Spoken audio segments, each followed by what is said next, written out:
Hey guys, it is 11:59 in the morning.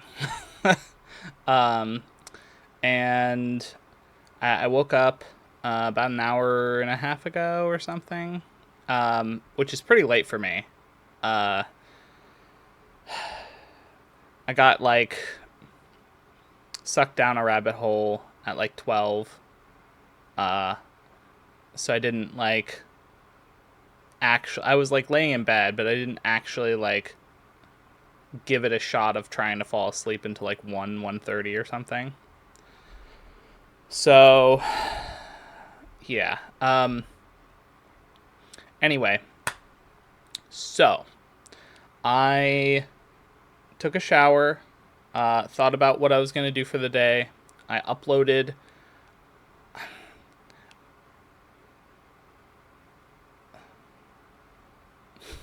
Somehow, I ended up only doing the one, recorded walk this week, which is what the heck? um, so yeah, I don't know. I don't know what to think on that. Um, but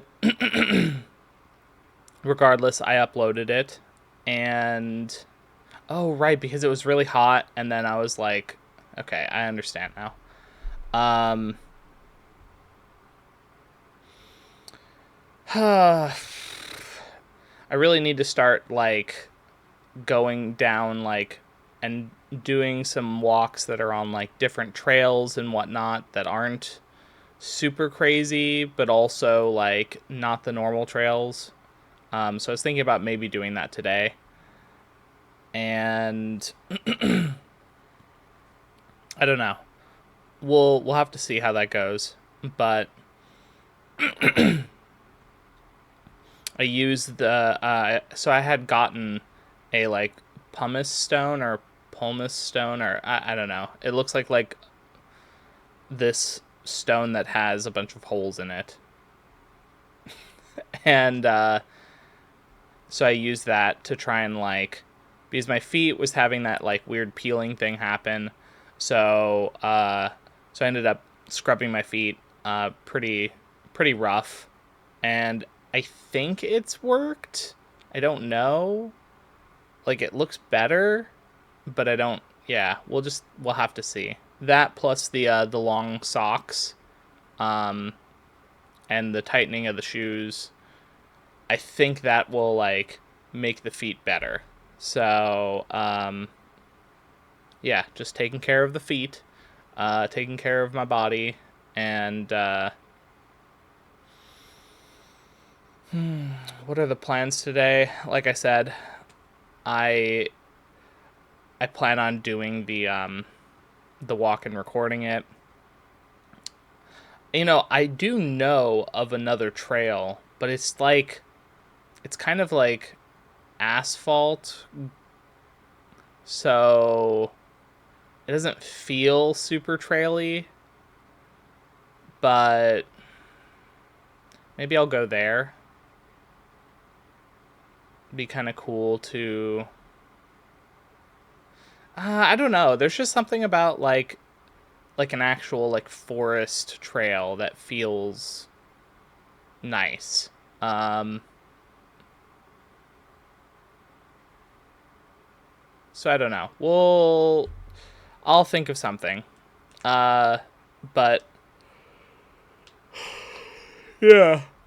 So um hmm it's already the 28th. So I really need to get on the condensing down those boxes.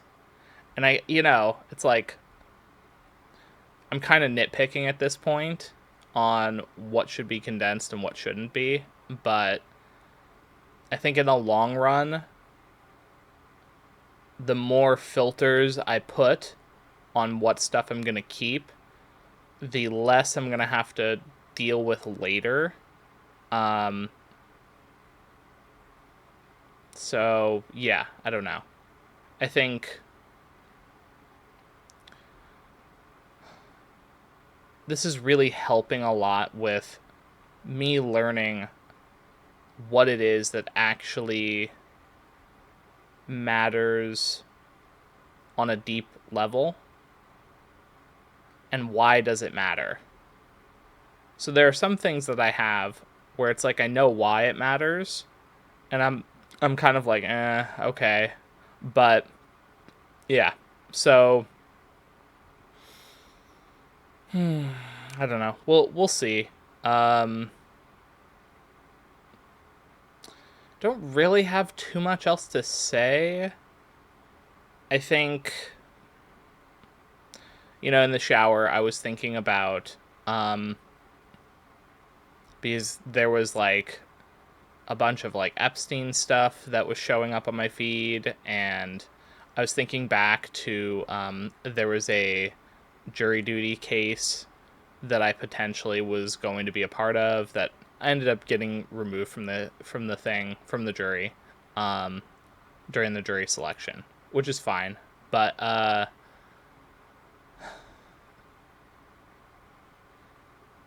there was kind of, I don't know, there's this, it's a very unpopular opinion, um, but I think it's worth kind of exploring as to why it's unpopular.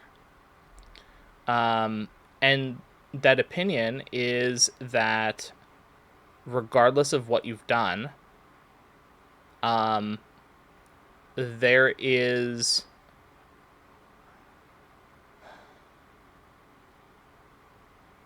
always the opportunity for someone to change their life in a meaningful way. And this is why I kind of, you have actions and then you have the person. This is why I distinguish them. Because the moment you marry the two together, then it's impossible to think that, an example with the Epstein files, it's like, yeah, everything in there is horrific. And there should be a lot of justice on behalf of all the victims. Because, I mean, that feels like a no-brainer. Um, and it sucks that all of the major powers that be are all effectively a part of it. And so they're protecting their buddies. And it's like, fucked up. Um, at the same time, do I think the actions that they have taken condemn them to eternal damnation forever? No. Even though what they did is like something that needs to be brought to light and is something that they need to have justice served on behalf of all the victims, right? So there's like this middle ground of justice and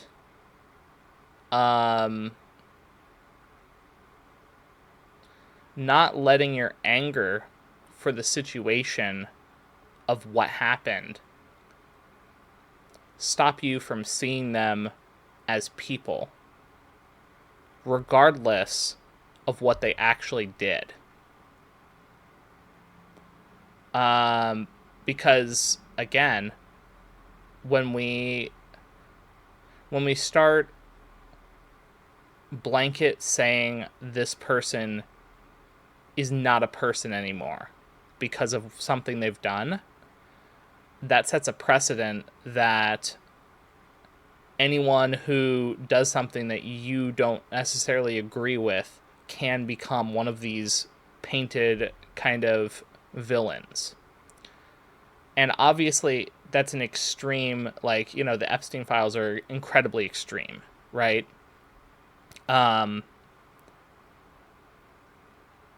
But you have to, like, thinking about it from the perspective of we're all one being, including those people, right? We're all one being exploring um, ourselves and also exploring this idea of free will, and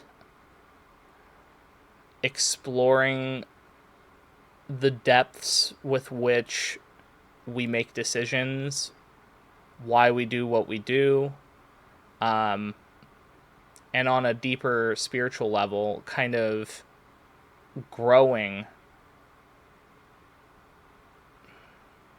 through adversity. And when you think about why someone would do something, there's a whole host of reasons. Some may feel good in the moment, some may feel really bad. An example, and I'm not going to use the Epstein people for this because it's too extreme for me to kind of, I'm talking more broadly at this point. Um, but like, you have someone who um, steals a purse from someone, okay? Or a wallet. Maybe they pickpocket a wallet. And in a world where you kind of marry the action to the person,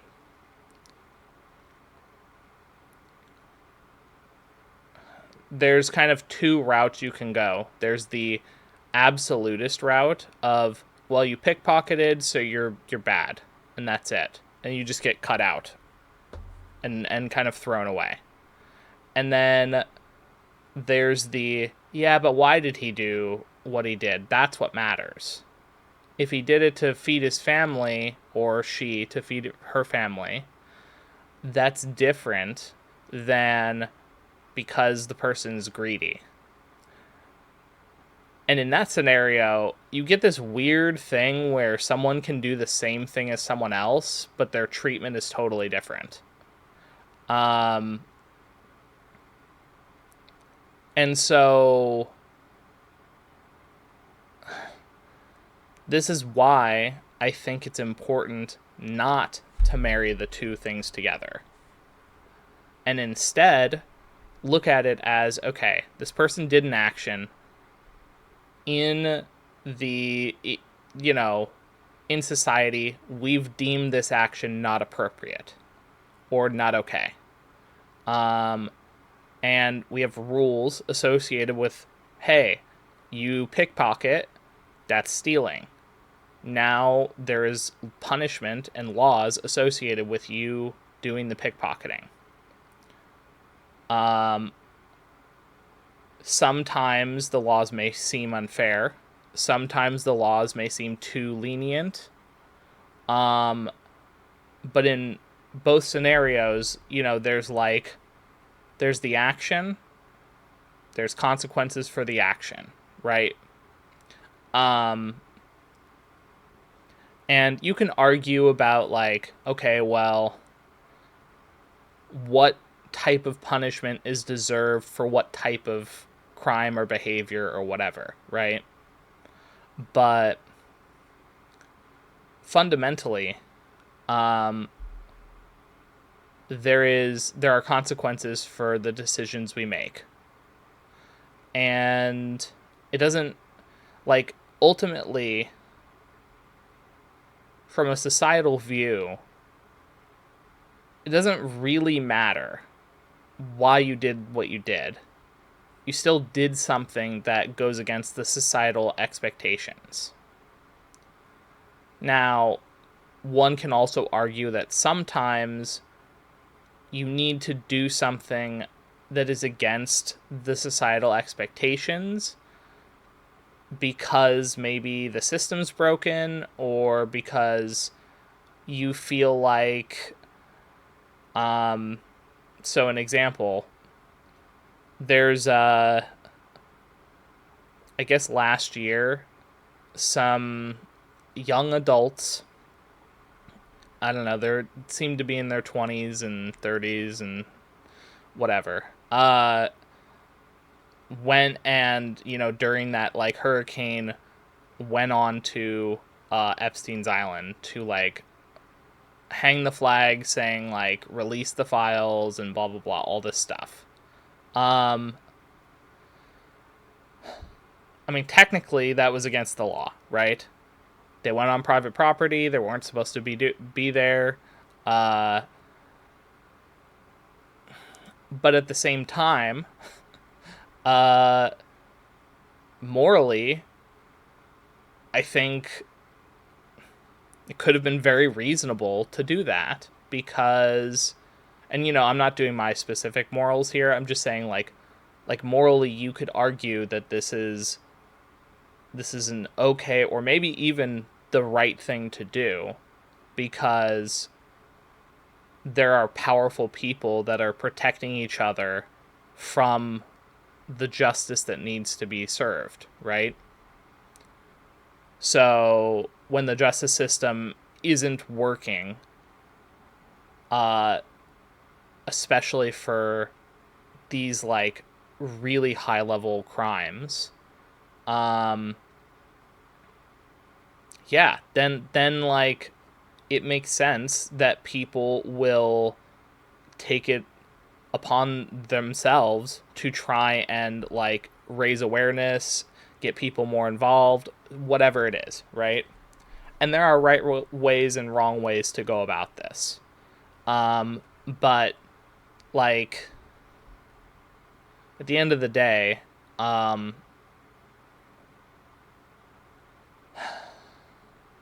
it's kind of one of those complicated issues where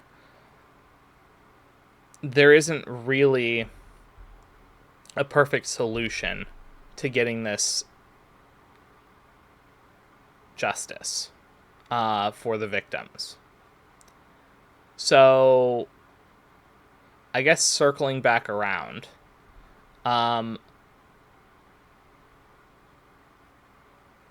should people who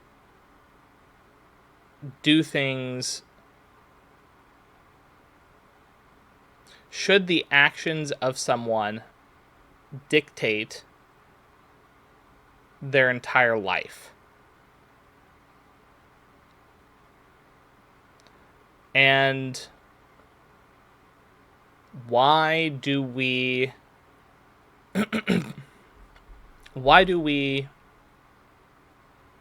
feel it's okay to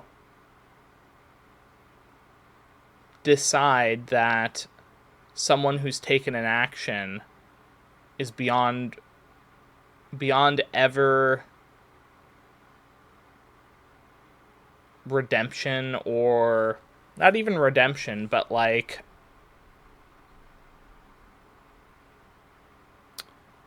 what is the line that people have drawn, and why is there a line at all for when you stop treating someone as human?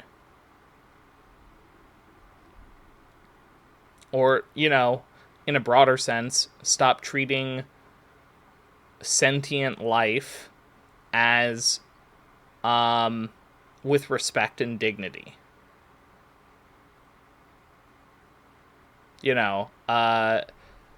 The idea that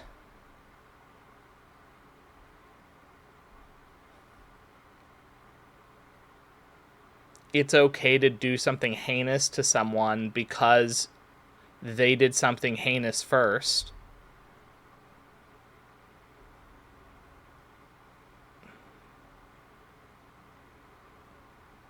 Is there really a justification for it? I'm just asking these questions because it really is something to think about. An example, if someone tortures someone else and then later on you find out it's, I don't know, a friend, a relative, whatever. Do you have it, like, is there ever a reason for you to go and torture that person as a means of revenge? And on a like deeper level, is revenge ever okay? And I would argue no. Revenge is never okay. Justice is fine. Seeking justice, that is totally okay. Defending yourself, again, totally fine. Being the aggressor, and kind of crossing that line between you're another human being, or a sentient life. In the case of, I'm kind of meandering a little bit, but in the case of like another sentient race, so, for instance, there have been mentions of humanity or the government or these black ops programs holding captive and dissecting aliens. Now, if you think about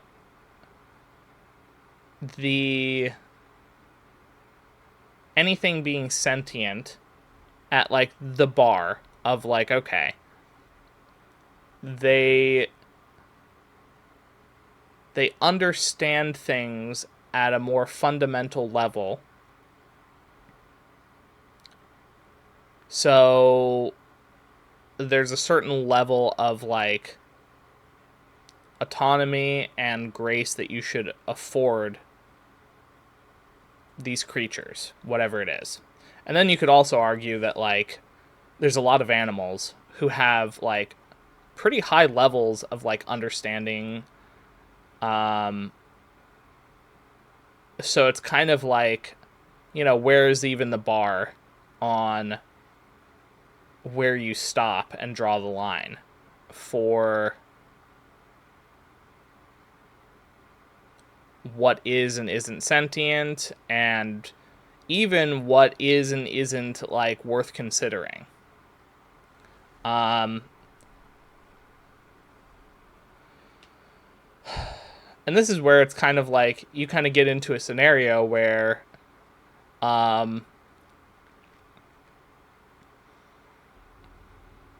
you have to ask yourself,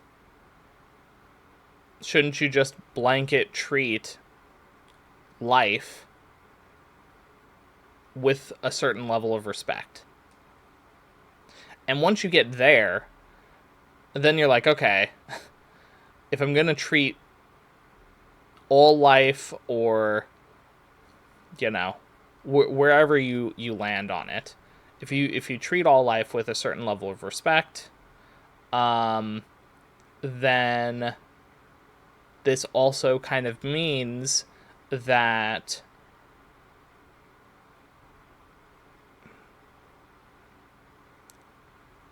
you kind of have to reevaluate and reassess your stances when it comes to people.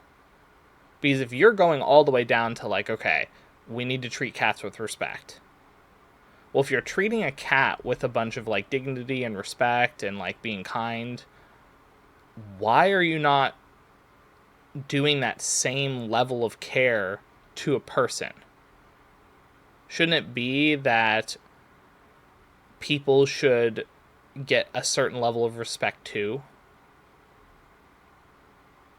Doesn't matter. It's the same thing with like, okay, if a cat scratches you, have you suddenly decided that you need to scratch the cat back? No. Uh, and in the same vein, if a cat decides to kill a bird, to, for whatever reason, it could be for sport, it could be because it wants to like show off to you, whatever it is, right? Does that immediately mean that you should kill the cat because the cat killed something? That would be ridiculous. That would be such a ridiculous thing to think about. Now, you might be mad at the cat. You might bring the cat inside. You may be like, scold the cat, whatever. But, like, you would never sit there and just kill the cat because the cat killed a bird. And so this is kind of where there's a level of it's like fundamentally people view other people differently because we are able to understand the consequences of our actions, but that's only in the broader sense. There are definitely people who do not understand why what they did was wrong. And then there are also people who fully well know that what they're doing is wrong and they do it anyway. But in both scenarios, like, if you're treating all life as, sacred, or as, there's a level of respect or a level of dignity or whatever it is, right? Then it has to extend to people. And it's not just some people, it's all people, right? So, just because they do something that is morally reprehensible doesn't mean they don't deserve to be people. And that's kind of my stance on like interacting with people. And it's not because I'm trying to defend whatever someone did. That's not it at all. And if you think that, that's like, come on, man. Like, you're being disingenuous. You know what I mean. So yeah, I don't know. It's important to think about these things and think about why you think it's okay for certain people to be labeled as evil and not be labeled as humans.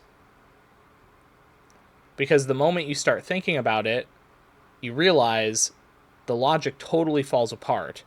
And what it really is you're angry that innocent people became victims of an atrocity. And it's like a knee-jerk reaction. You hear about these horrific things that happen. And, the Epstein Files is not the only instance of this in human history, or even, like, in current society, right? But the moment that you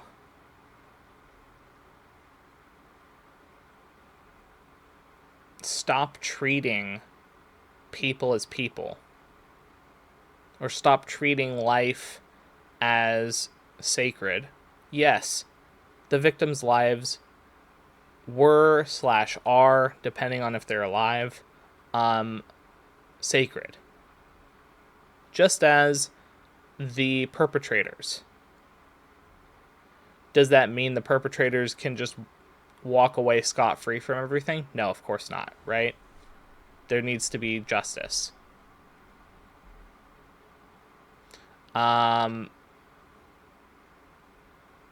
So yeah, this is kind of it's a tough topic because at the end of the day, most people don't want to humanize the opposition for whatever their opinions or beliefs or values are. Um, that's why you get a scenario where, you know, I'll use another kind of recent example. The two kids who, ended up in a scenario where one kid uses a knife and kills the other kid. You can argue whether the kid who was convicted ends up in jail for life or 5 years or 10 years or whatever it is, right? But obviously, a life was taken, and so there needs to be some form of justice. And at the same time, we also need to treat the perpetrator in this case with respect as well. So again, this is one of those cases where I look at a lot of the discourse around it, and you see this scenario of, because there's this racial element that people are bringing out due to discourse that certain people feel, oh my gosh, whatever it is, they have their stances on how they think reality is playing out, and they don't think things are fair, whatever scenario it is. But you can see how, in this case, the victim kind of gets like a lot of hate, a lot of like being treated subhuman, with these like random scenarios that people have kind of, I say random, but like it's not right. And in the same vein, we go on the other side and we see people who are like, oh, getting sentenced to X amount of years, that person should have been like killed. And it's like, well, that's not right either. Like, there has to be a balance here. You can't treat either person as some sort of evil thing, right? So I don't know. It's stuff like this where,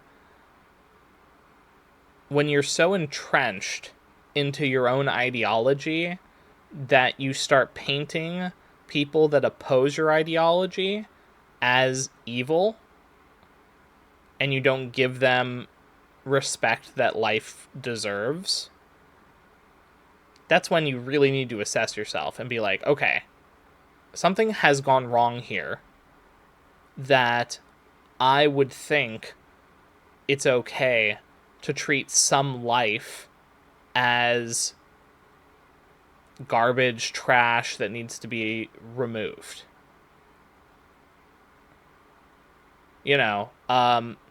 The idea of equality is something that realistically most people don't want. I'll just say it. People in power want to stay in power. People who have advantages want to keep their advantage. That's really the problem. It's not that we don't want people to be like treated equally. It's that if we have an advantage, we tend to want to keep that advantage. And if we see someone else with an advantage, we want to remove that advantage from them and give it to us. That's kind of a human condition thing that I've seen over and over again across all sorts of disciplines. It's like, this is something that people struggle with, and yeah, it's tough. That's why it's so hard to get truly equal laws across the board for everything. Because in reality, there are people with interests that will push and pull the different laws or the different rules, whether they be societal laws, whether they be like, I don't know, things like in games or, making movies, getting jobs, like whatever it is, right? True equality is never really there. And this is where, we have scenarios where people get angry because they feel like they haven't been treated equally, or in some cases they feel like other people have an advantage that they don't have. And so,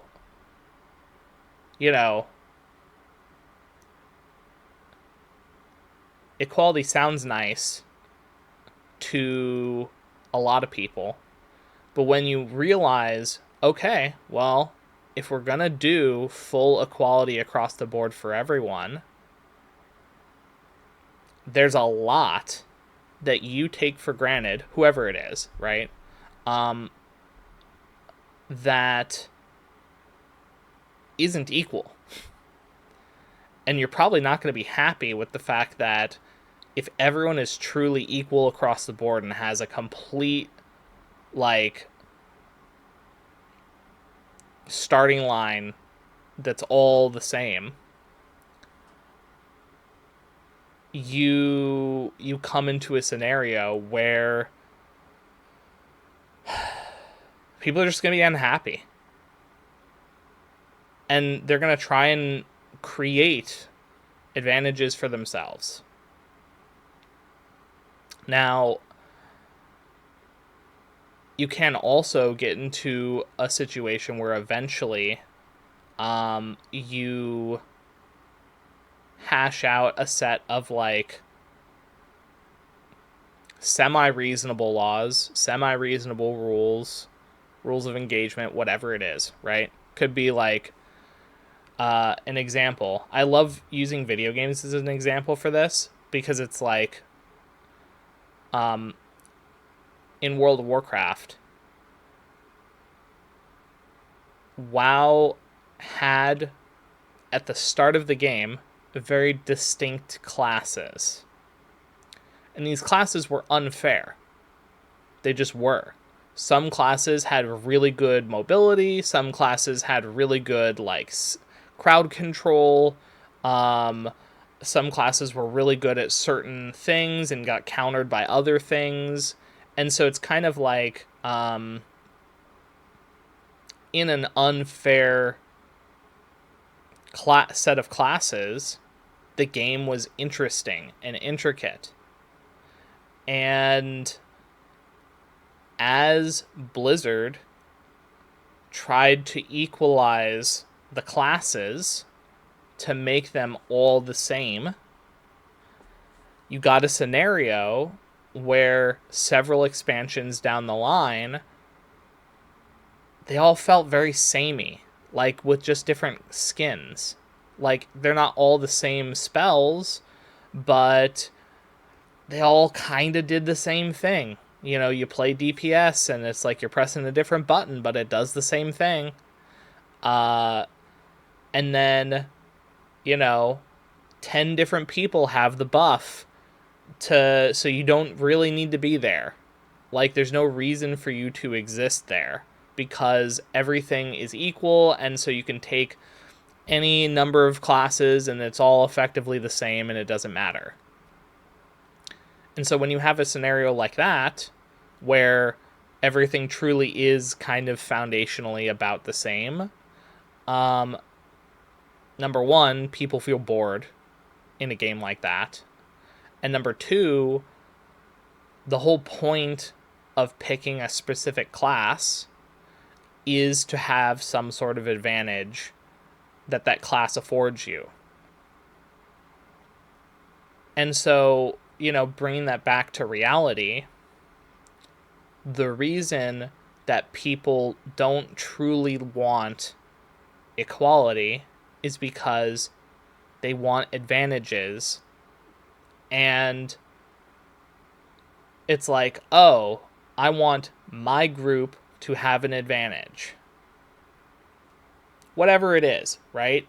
It could be, well, I'm a Democrat and I want Democrats to have an advantage. Or I'm a Republican and I want Republicans to have an advantage. Or I'm in Utah and so I want Utah to have an advantage over other states. And it plays out all over the place. And so this is where, like, there has to be this balance between equality, where everyone is afforded the basic rights that everyone should have. And then, okay, if there's a little variance in and amongst that, like, baseline, where, okay, you get the there's a floor and then there's the ceiling, right? And the floor is no one's going to be treated as an animal. Everyone is treated with respect. We have, like, everyone has, like, basic health care, basic, like, needs taken care of, like clothing, shelter, food, water, that kind of stuff. And, that people are treated with dignity. It's like, okay, we've gotten the baseline. And right now, that's not the case. There are people who are incredibly fucked. Like, they're just living on the street, barely making it. And then you have people who could buy, like, 10 countries. And it's like, the equality is so bad that, like, it's just broken. It's just incredibly broken. And that's why you have scenarios where it's like, okay, well, if the people running the government are all kind of incredibly wealthy, or are friends with incredibly wealthy people, or are paid under the table through all sorts of there's all sorts of ways that someone can be bought without, quote unquote, being bought. And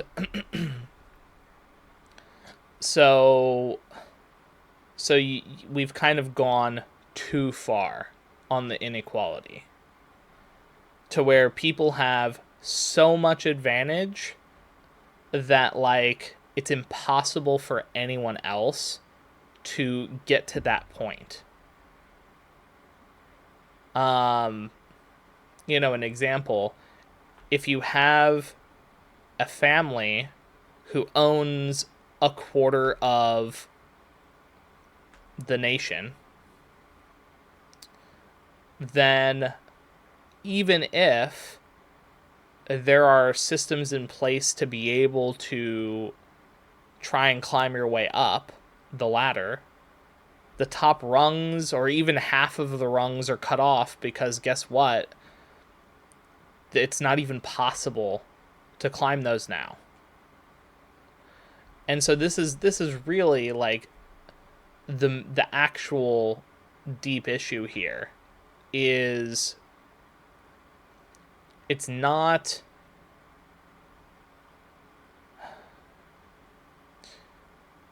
that the vast majority of the population isn't being treated fairly. It's that there is a kind of class of people at the very top that have exploited the loopholes and the advantages and the rules that have kind of stacked over time to the point where they're kind of in a class of their own and they're basically just untouchable because anyone who knows them, they know all the most important, like, powerful people when it comes to, like, making laws and rules.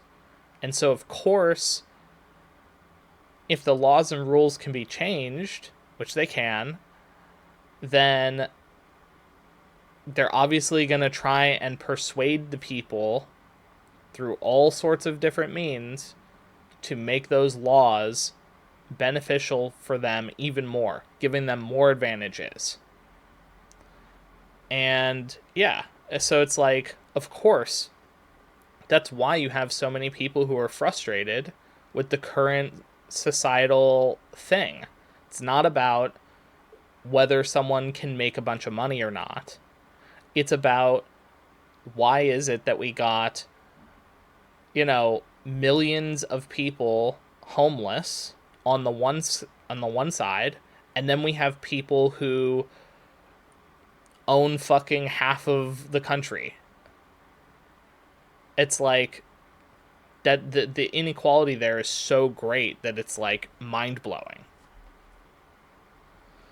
And it's hard to like figure out a solution for this because it's like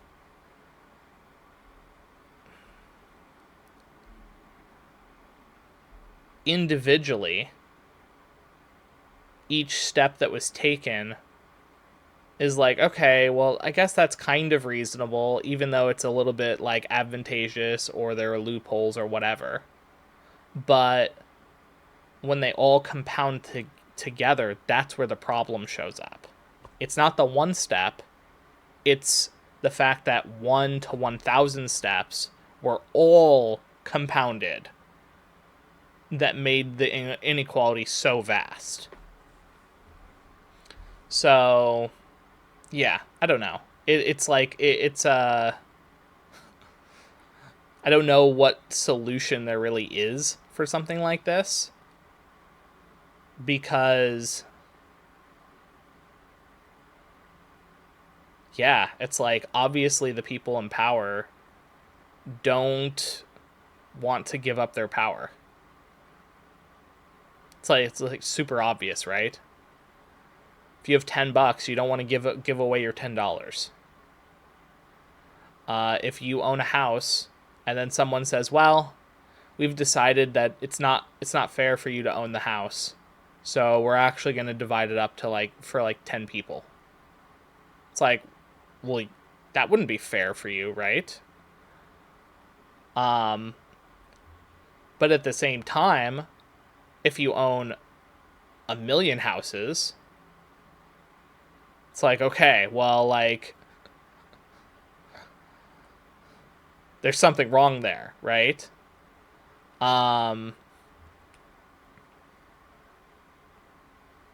So I don't know. I don't really know where I'm going with this. This is kind of I didn't even think about talking down this path.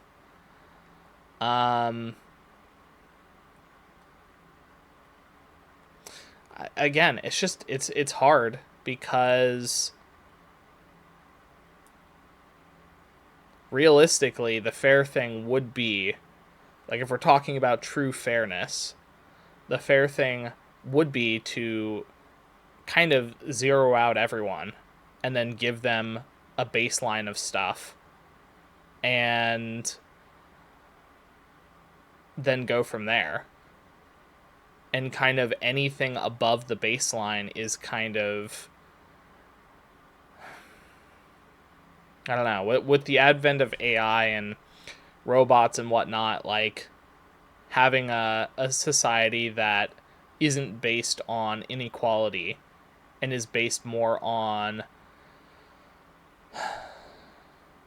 curiosity, exploration, working together, things like that.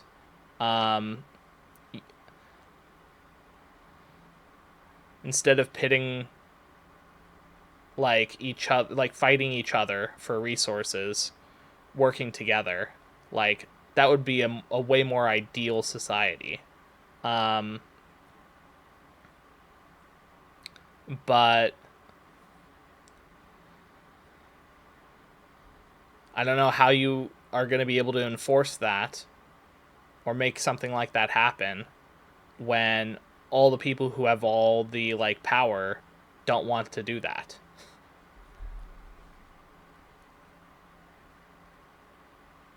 It's kind of in a similar vein. It's kind of like if you're winning in chess or any game, and then your opponent's like, "Hey, this is not fair. Can we like reset the board?" And you're like, "Well, but I'm winning. Why would I do that?" And the only way to reset the board is for both players to just shake and agree, yeah, let's just reset the board, right? But the winning player's just not going to want to do that because they're winning. And it's like, well, what's in it for me for winning? Like, I'm winning right now. I can just keep winning. And this is where spirituality kind of comes in as like, okay, you're winning, but you're kind of losing. You think that you're winning by gathering resources and collecting all of this stuff and doing whatever you want, and you think this is cool and this is great, and it's like you think you're winning, but you're not, because we're all one.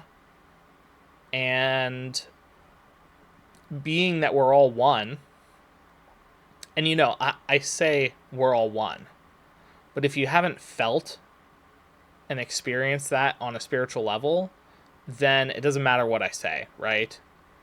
So you have to actually experience this oneness before you can kind of really conceptualize it. But once you do, it's like, okay, like, well, if we're all one, me depriving resources for someone else, like, that's just hurting me because they are me, right? And if you hurt someone else, you are hurting yourself. So this is why you see a lot of the like spiritual progression go, okay, there's this weird spiritual thing, I'm gonna like check in on it and see what's going on here. And then you start learning things about yourself and you start realizing like different philosophies and understandings. And there's always this kind of point where all the spiritual enlightening goes to the same place, which is treating people and treating all life with like love. And it's very interesting that regardless of where you live, regardless of what teaching you follow, loving yourself and loving others is kind of where we all end up. And so it's like that's what we got to do. We got to figure out how to get these wealthy, powerful people to spiritually enlighten themselves.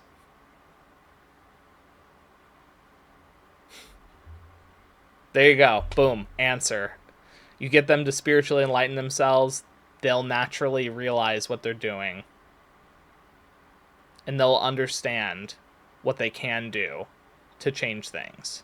Now, I will say, there is also a concept that you kind of learn over time, which is you can help people.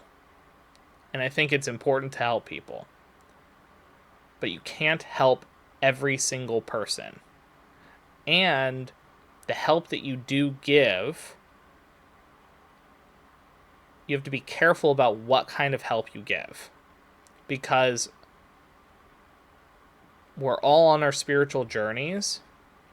And so, I've fallen into this kind of trap for a long time, where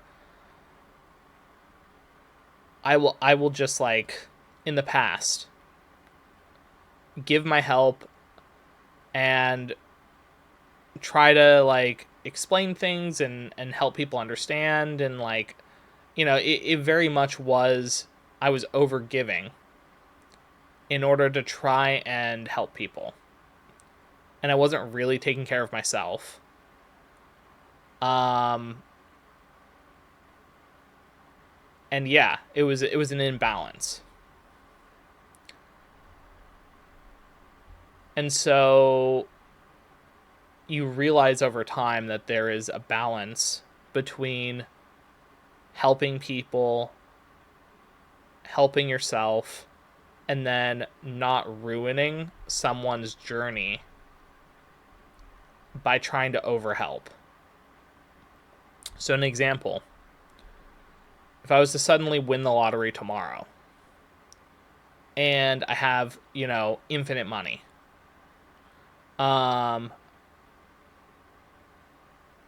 giving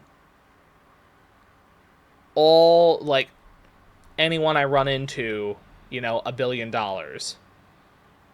would,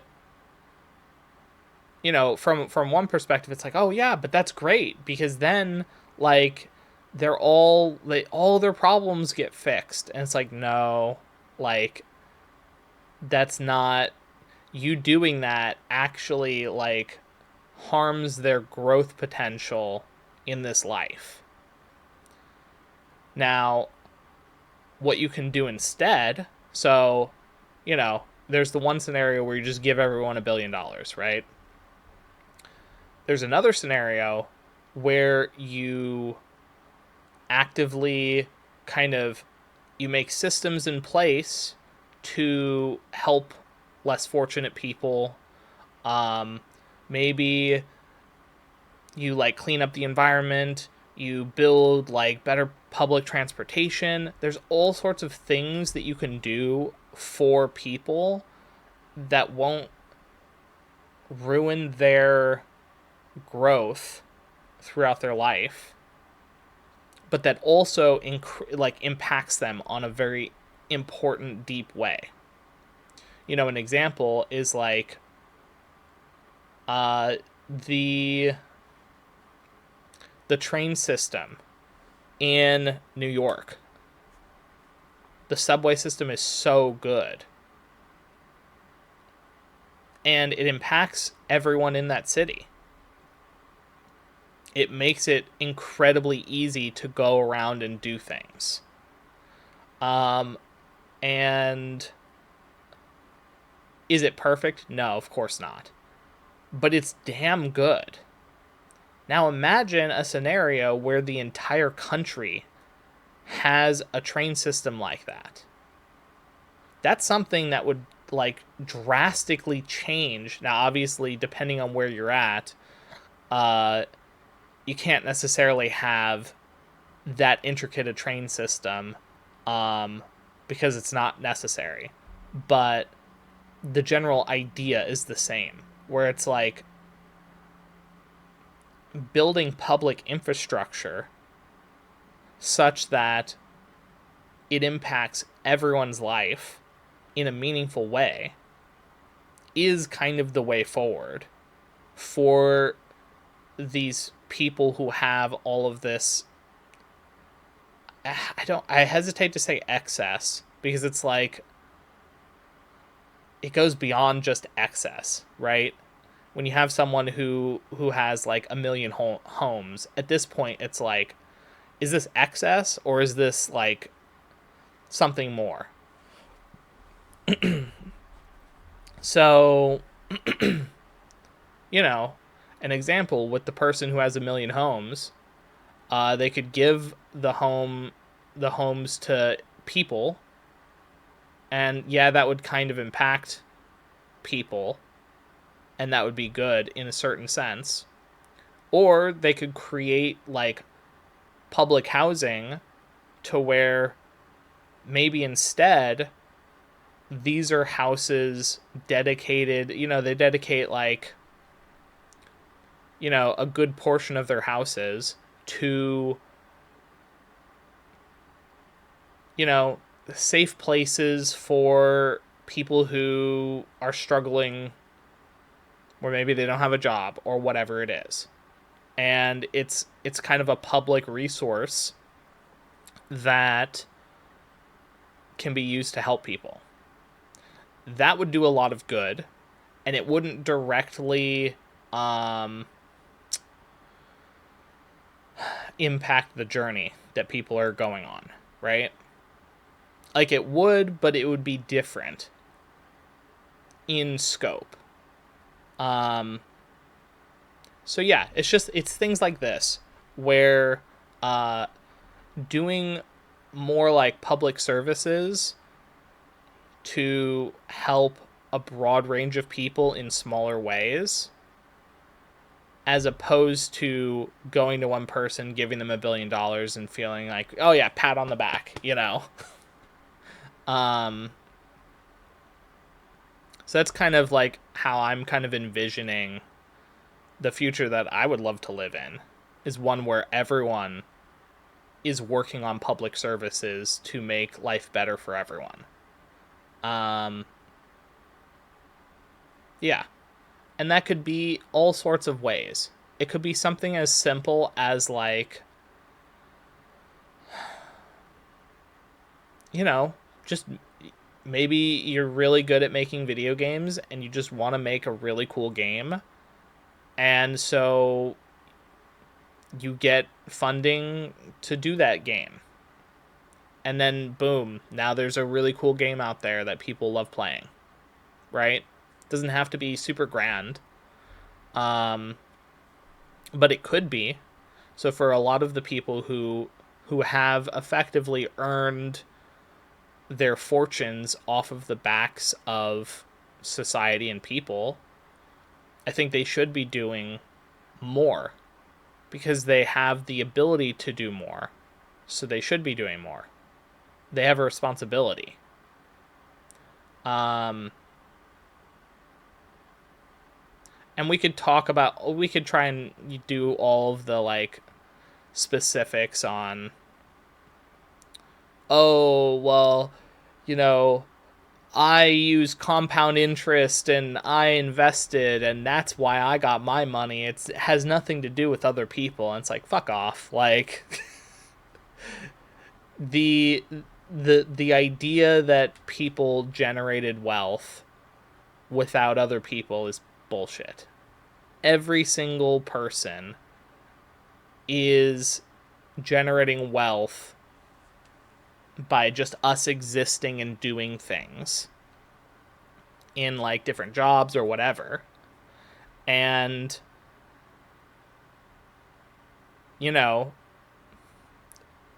that wealth kind of just got funneled up into a small handful of people. But the like hundreds of years of people working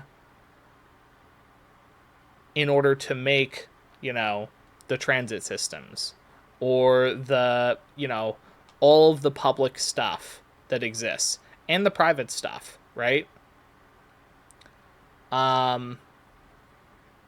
This is why if we kind of collectively realize that we shouldn't be fighting each other, we should be working together.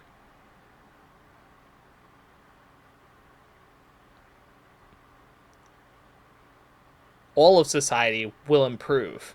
So the bottom standard will get raised as more and more people work together and treat each other with respect and love. That's really like what it boils down to.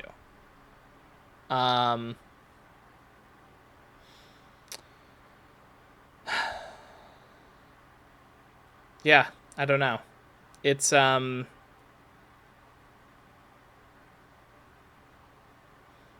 you think about all of the public services that we have across the world, these were built on the backs of people who wanted to make something better than where they currently were or what they currently had. There was a sense of unity in all of these projects. Okay, maybe some people had different ideas on how the project should go, but they all worked together. So, I don't know. Doesn't that say something about us as humans, that when we work together, things improve for everyone? Something to think about. And when we fight amongst each other, we kind of get this destruction and backwards kind of progress, where you get buildings that have stood for God knows how long, and because you're mad that it's not fair for you, you riot and you burn stuff or whatever it is. And I'm not saying you specifically, but just in general, like, humanity can choose the path of destruction, or they can choose the path of unity. And the path of unity, there's really no downside to being united. It's like, I don't know. Seems like a no-brainer to me. Like, isn't, at the end of the day, everyone wanting to feel loved, feel respected, to be able to, like, have some sort of dignity with going around and, like, living in a place that they enjoy living in?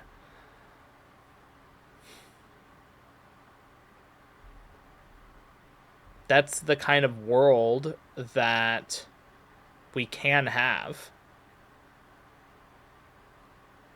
But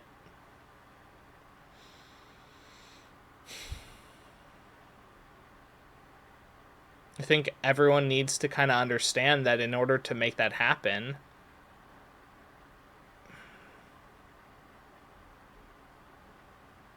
you have to stop, like, pointing the finger at specific people, specific groups, the things that they've done or haven't done.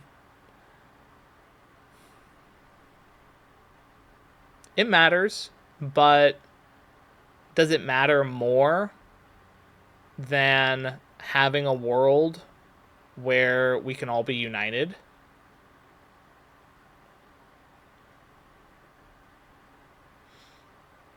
Doesn't mean that we shouldn't, again, have justice and make sure that people are able to feel like their voices have been heard and the victims honored in some way.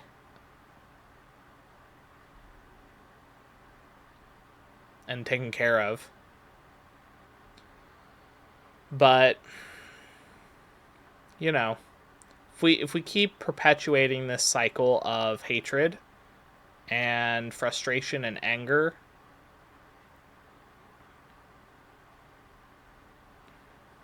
you know, when is that ever going to end? It's not. It's not going to end until we decide that it's going to end, because we're tired of living in this kind of environment where destruction is the path. Instead, it should be us unifying and helping each other and loving each other.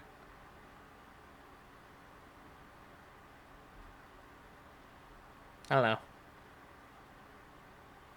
Those are just my thoughts on it. I kind of just went in the weeds there a little bit, so I apologize, but yeah. It's 11:11, and oh my gosh, okay. It's not 11, it's 1:11 p.m., and the clock says it's 1 hour and 11 minutes. So that's funny. Okay. I'm going to go. Just think about it, like, you know,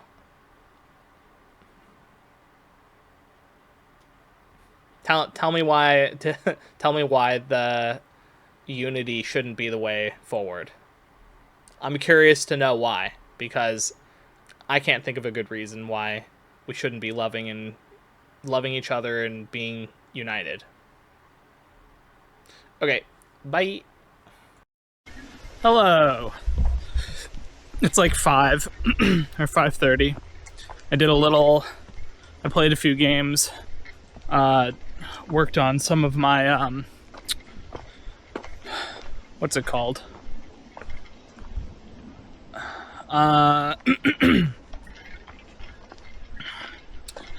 did some, rendering and whatnot. And now I'm here. And there's something I want to talk about. I actually have a lot of things I want to talk about. Today's just a jam-packed day. So, I guess I'll start with the Daryl stuff. So there's a guy named Daryl that channels, he says that he channels a alien, for lack of a better term, called Bashar. And you haven't heard of him, or heard mention of him. He's like very well known. So, you can look up Daryl or Bashar, or probably both, and he will pop up almost instantly. But anyway, so I was listening to one of the interviews he had in a podcast recently. And, you know, he's always been talking about this idea of, like, you know, following your passion, doing the thing that, like, calls to you, and all of that stuff. And I've agreed with him on, like, many instances of his, like, kind of train of thought. And today, as I was listening, I was like, huh, I understood something extra. that I hadn't really gleaned before. And it makes total logical sense here. So I'm gonna lay out the logic.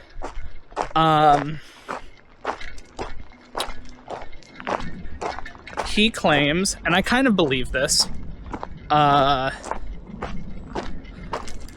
he claims that before we incarnate into whatever body we're in, we pick exactly what we want to learn, exactly what we want to,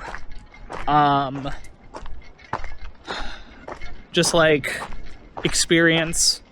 And yeah, it's just like, it's a collaborative process between yourself and like your spirit team and other beings and all of that stuff. You do this big collaborative process. What was that? Huh, okay. You do this big collaborative process, and the end result is incarnating here. And he mentioned this idea of when you incarnate,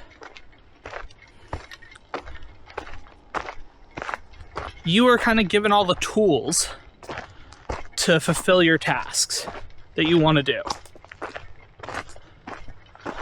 Everything that you plan, you are given the tools to succeed. And while you're down here, it's kind of your free will and choice on whether you interact with the idea at all, you interact with it on a deep level, you just do surface level stuff. It's all kind of your choice. And I think it's an interesting proposition that I want to kind of explore. The idea that you come down, I say come down, you incarnate into this body.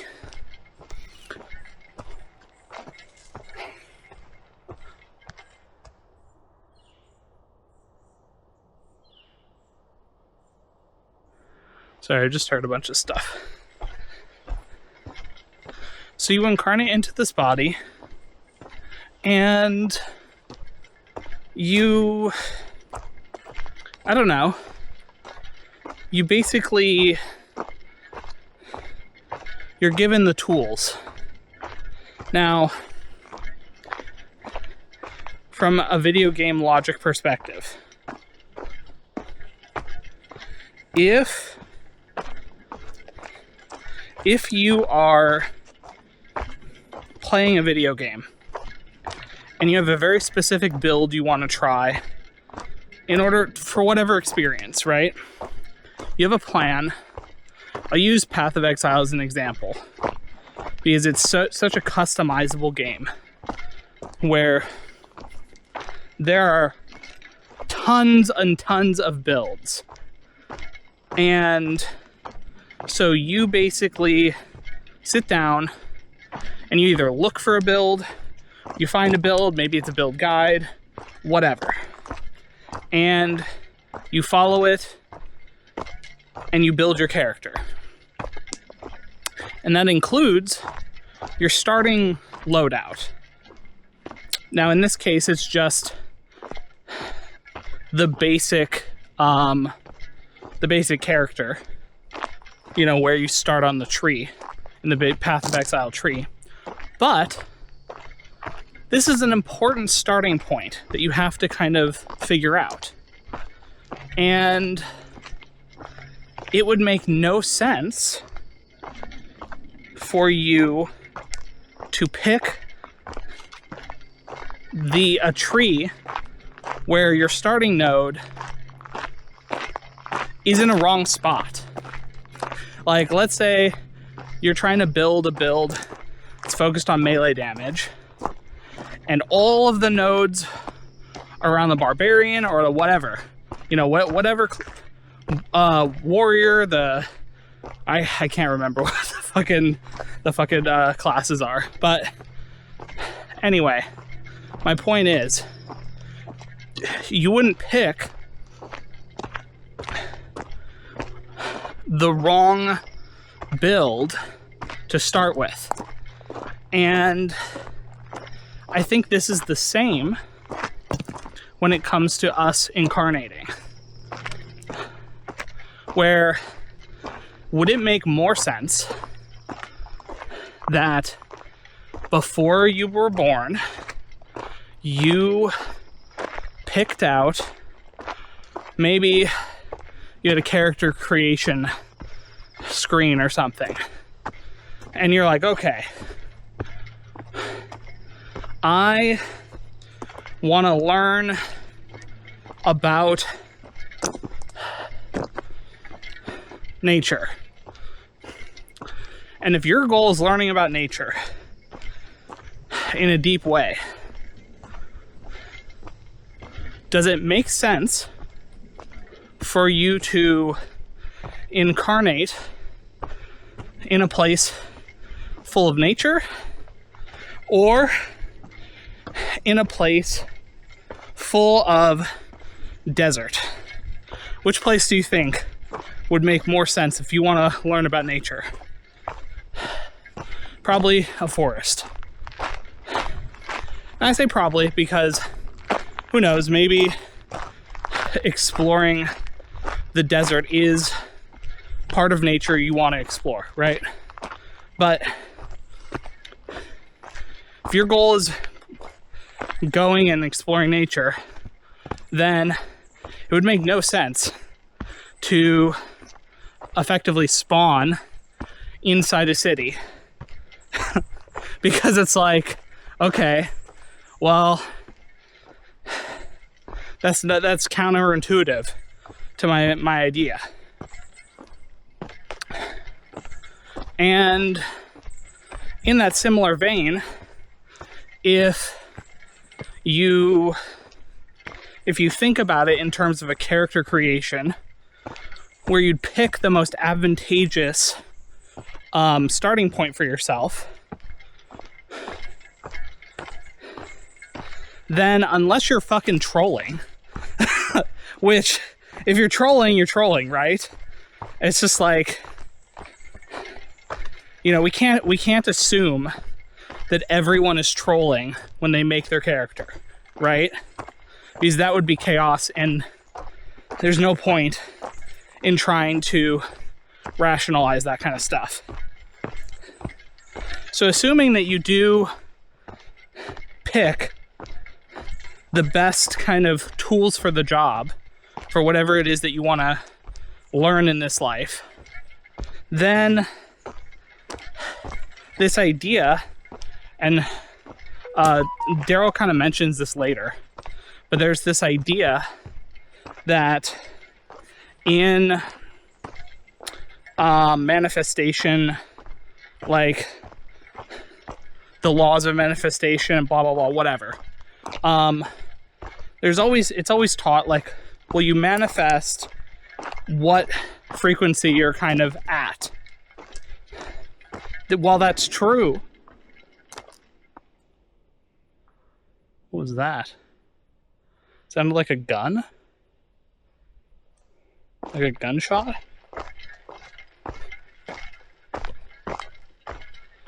That's kind of freaky.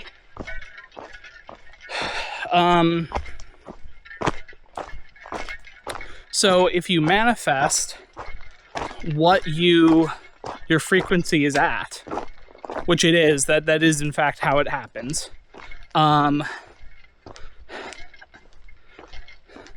There's this like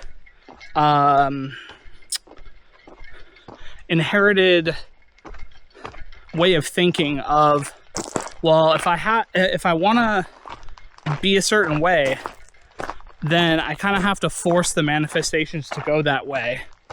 So I have to like change myself to be the thing that I want. And again, technically that's true, that you need to be whatever it is you want to be, right? But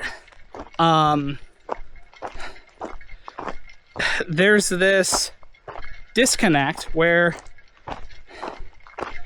the thing that you truly want inside and desire is something that you didn't get equipped with from the very beginning. So what people end up doing with this manifestation stuff is they will try and manifest things that don't really align with them. And so you get scenarios where they're like, I've been manifesting. I've been trying so hard. I don't understand why it's not working.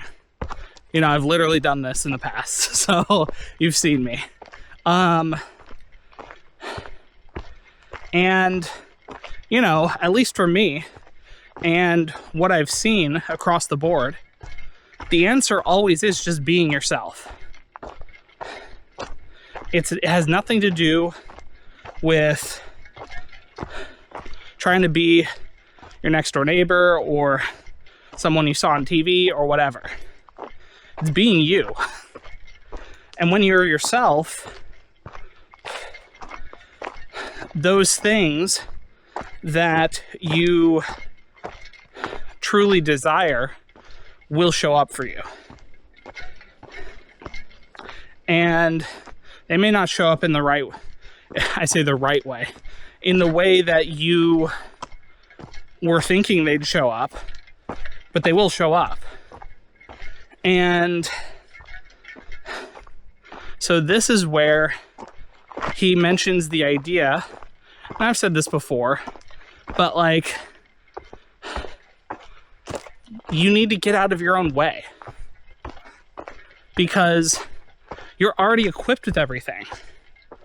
You are already the perfect creation to experience the things you want to experience.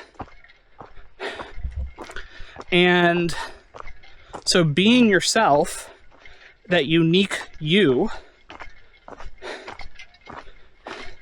is the only thing you should be focusing on. And things that don't align with you, you need to get out of your life. Whether it be objects, people, places, jobs, whatever it is, right? So this is why there's this kind of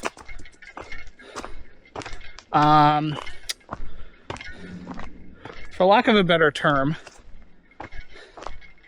this is why people will struggle because they're getting in their own way. That's really what it is. They do things counterintuitive to who they are. They sacrifice pieces of themselves because they think that that's how you're supposed to succeed, by making compromises of like who you are, what you want. Okay, that was a gun. I know I've heard that people will go off into the woods and do like, there's like shooting things. They just shoot in the woods. I don't know.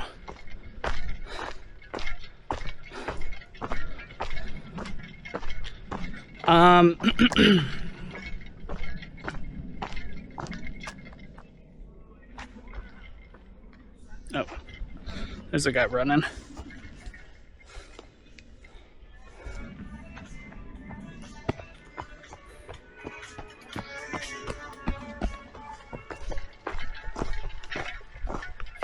It's actually smart to just have a bunch of music going, so it's like super obvious that you're there and you're vibing. Anyway, so I think this is really important to bring up, and I'm sure I've said it in the past, these ideas I've been talking about, but it's like,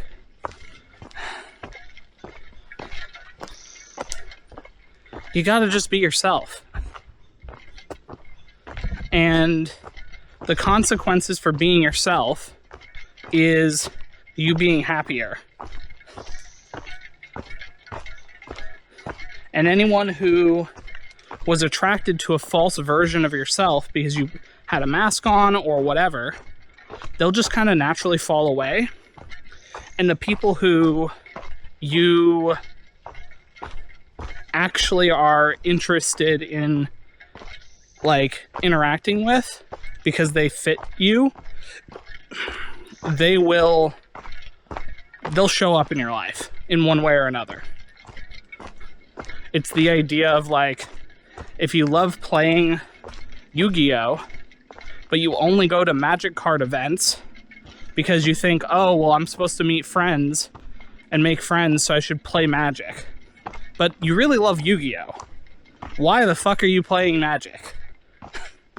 It's like, doesn't that sound ridiculous if you think about it?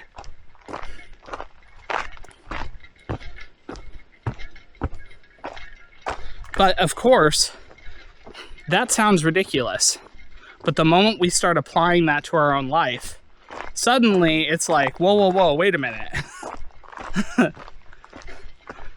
But there's reasons why I did it this way.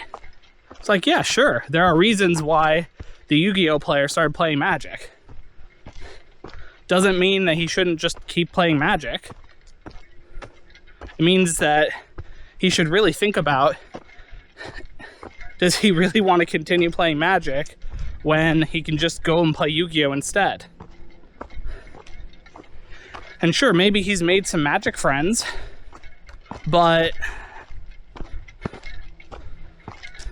whenever he wants to talk about Yu-Gi-Oh, they don't want to talk about it. And so he gets sad that he can't talk about Yu-Gi-Oh with his friends. Bro, you made the wrong friends. And I say wrong in the sense that they're not inherently bad. They're just wrong for you specifically. Because you want to talk about Yu-Gi-Oh, not Magic. And then imagine a scenario where the Yu-Gi-Oh player is like, fine, I won't play Magic anymore. I'll play Lorcana. There's got to be nice friends over in Lorcana that I can make. It's like, bro, just play Yu-Gi-Oh! And so it's the same thing here. It's like, bro, just be you. You gotta just be you. It doesn't matter if people start like gravitating away from you. The people who see you and like you, they'll show up. You gotta trust in the process that that's gonna be a thing.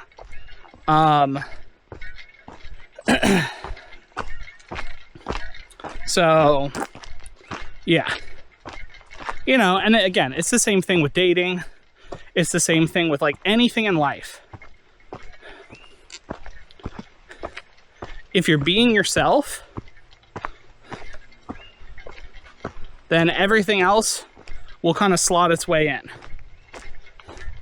The genuineness with which you operate, that is the most important currency for finding genuine people that care about you and support you in the same way that you care and support about other people. So, yeah. So that was like the first thing I wanted to mention. And, of course, inevitably... Oh, there we go. I remembered. The second thing that I wanted to bring up is, I find it interesting that we kind of always, oh god, it's like I fucking lost it again. What the heck? I'm hearing this like noise, specific bird or something.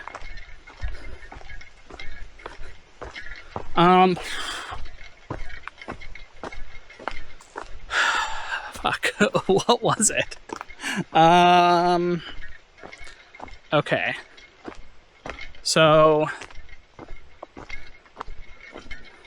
I know it had to do with Bashar, because he brought up 2 points that I wanted to bring up. I brought up the first one, and then the second one has to do with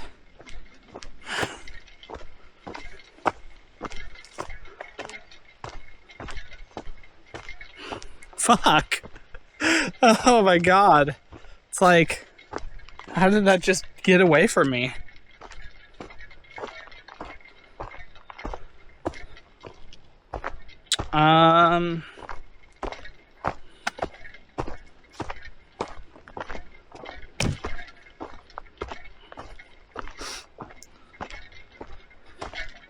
Being yourself.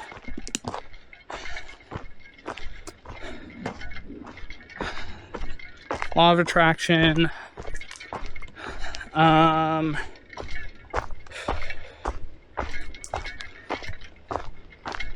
This is gonna bother me until I think of it. By the way, it's a pretty nice day out. And I say nice in terms of like, it's overcast, but it's a decent temperature and it's not raining, which is really nice. So, big fan.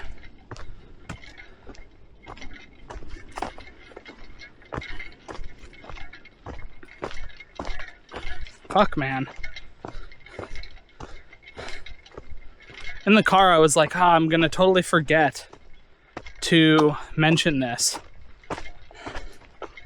And then I started talking about it, and then I just lost it. It's like, I got fucking mind fucked or something. Like, what the hell?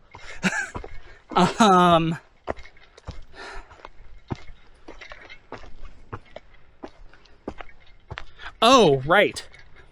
Okay. I'm reeling it in. It's the idea that you basically do things. Why do you do things? You say, I don't like this. I don't like what I'm currently doing. And you basically,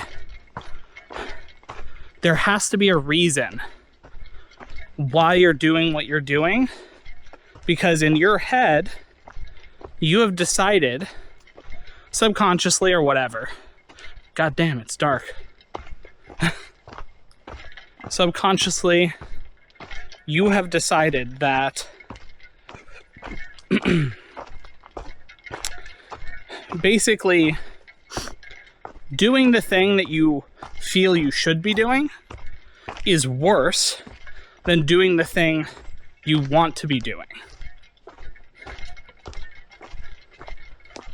Okay, I don't know if I said that correct. Basically, the idea behind this. So I'm gonna rewind a little bit. The idea behind it is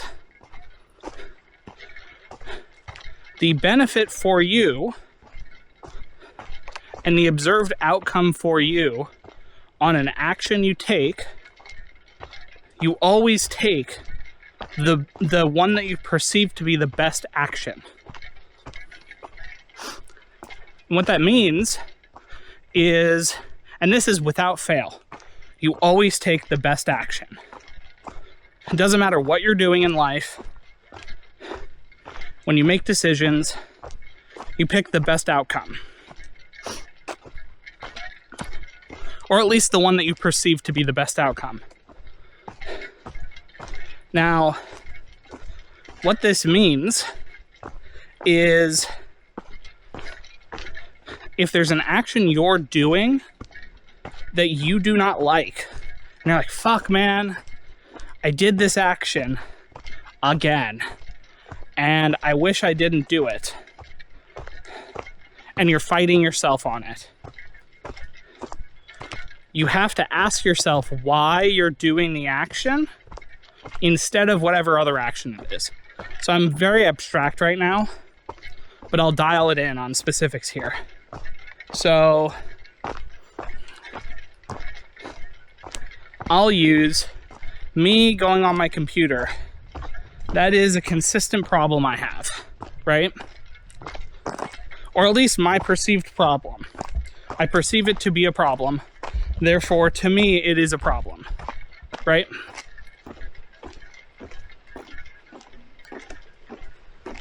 And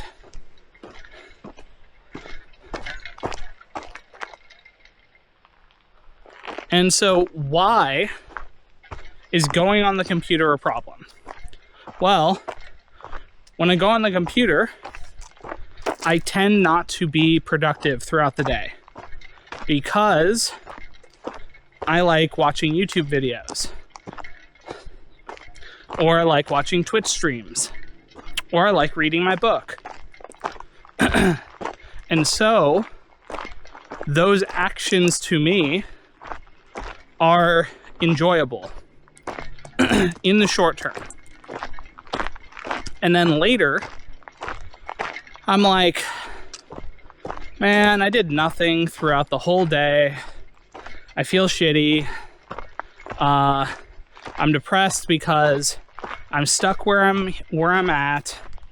And then I'm like, tomorrow I'm gonna do better. And then tomorrow maybe I do better. But then inevitably one day it sneaks up on me. And so why is this happening? It's because I perceive in the moment that doing the surfing on YouTube, the Twitch streams, and the reading, those are more enjoyable in the short term. And so because they're more enjoyable, I've decided the outcome is not bad, that I just bitch and complain in the evening before going to bed and then waking up the next day. So I'd rather do those things instead of going for a walk, instead of cleaning my space, instead of all those things. Because in the short term, they are less exciting, less interesting. You know, it's the short-term gratification, the long-term gratification, all of that stuff. The outcomes that I've seen in the past when I do those actions show that nothing really changes. And so I want to do the thing that I perceive to be better in terms of the short term, because I don't see any movement in the long term on either. Like if the outcome is I feel satisfied versus feel unsatisfied, and then fall asleep, and then wake up reset regardless, the hours that I spend just kind of vibing seem like a better prospect internally than doing something productive. Even though logically I know that the productivity compounds on itself, and that I have very limited time before things change in a drastic way. So this is kind of where I've kind of worked you through this idea and this process. And by doing that, we can see where the issue stems. The fundamental issue is the long-term progress that I'm making. That satisfaction is not offset by how much I enjoy vibing, watching YouTube, and watching Twitch. Even though I know objectively that doing those things is not progressing myself at all. I'm staying stagnant. So, what can I do about this scenario? What's the solution? Well, number one,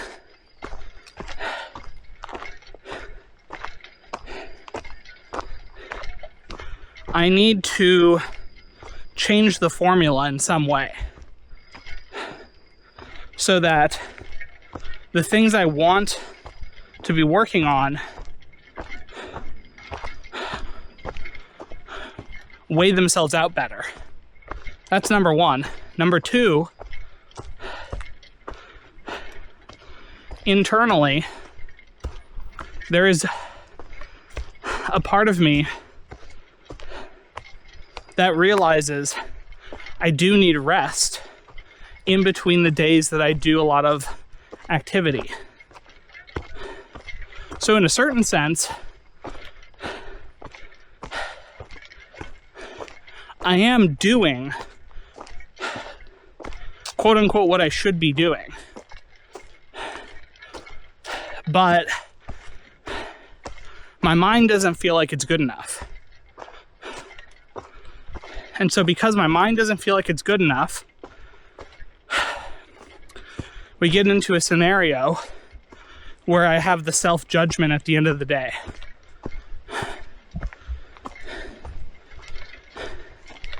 Now, I also know that these things kind of snowball. Need to blow my nose. I'm at the crossroad.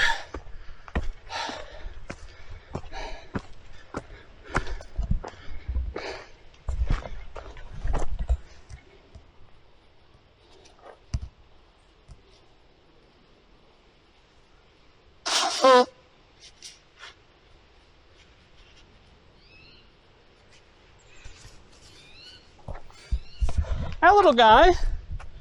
Hi.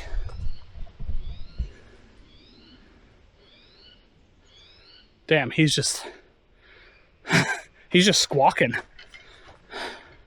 35. Do I want to do a long walk? Yeah, I haven't done a long walk in a while.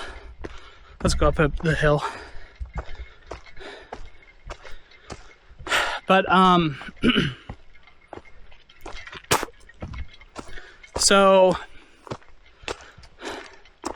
I've kind of looped it back around to where what I thought was a problem actually isn't a problem at all. The problem is, even though I'm doing things in a decent back and forth between motion and rest, it doesn't feel fast enough. And because it doesn't feel fast enough, I kind of let myself slip, where one day of rest turns into 5 days of rest. Because I negatively judge myself and say I didn't do good enough So fuck it. I'm not going to do good enough tomorrow either, because it doesn't matter.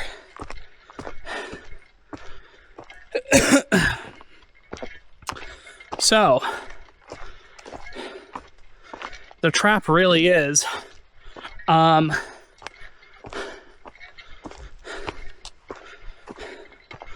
what are you doing that, what was that?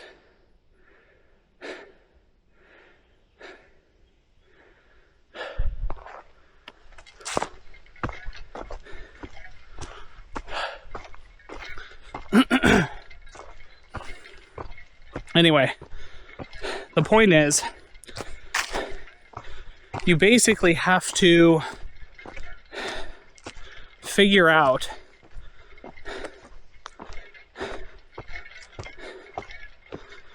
where the judgment's coming from, why you feel like there's no progress being made when there is, so on and so forth, right?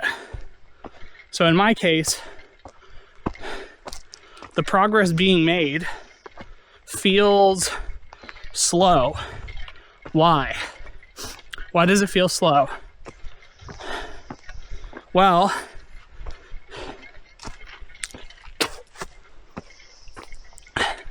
I don't feel like I'm different. I feel like I'm stuck in the same spot. Why do I feel that way?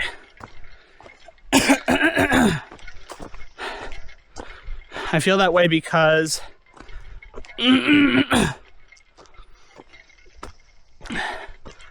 I feel like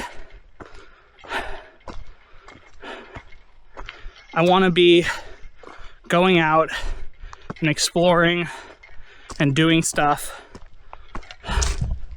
and you know, in the short term, sitting around is not helping. I gotta blow my nose 1 second.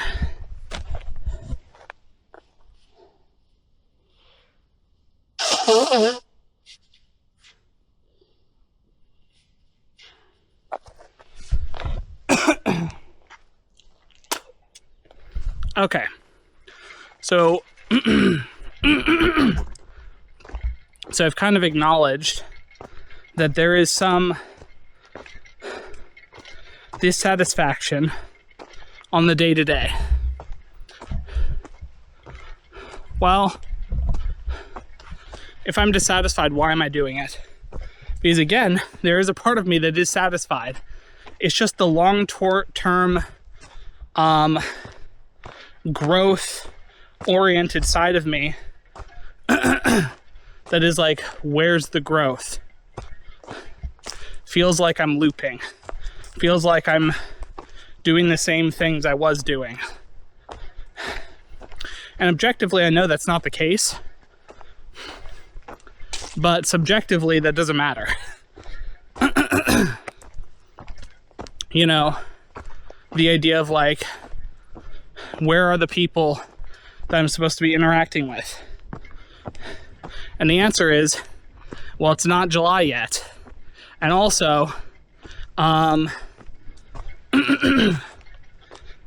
even during July, like if I'm not doing anything, how am I going to be meeting people? Now, to be fair, I need to just be doing whatever it is that I need to be doing whatever it is that I feel kind of resonates most with me. And so part of that is getting myself out of my comfort zone, but not enough to where I'm in like overwhelming panic, right? Because that's when I backslide. So, you know, I've kind of acknowledged at this point that I'm kind of doing just fine. Like in reality, I'm doing fine. I'm just not doing as well as I was hoping I would be. And that's the crux of it. I want to be doing even better.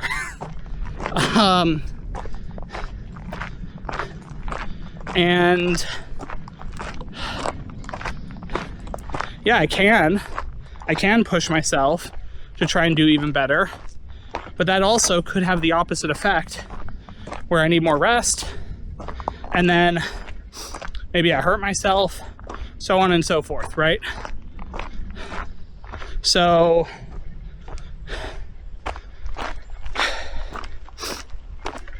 this is why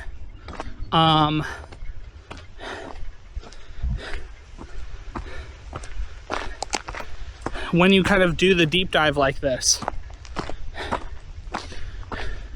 you can see the underlying issues. And those underlying issues tend to just be about like you not feeling like you're doing enough or whatever, right? Okay, now last time I got to this crossroads, went up a giant ass fucking hill that was just a no-go. I'm gonna put you guys right here. I'm gonna get some water.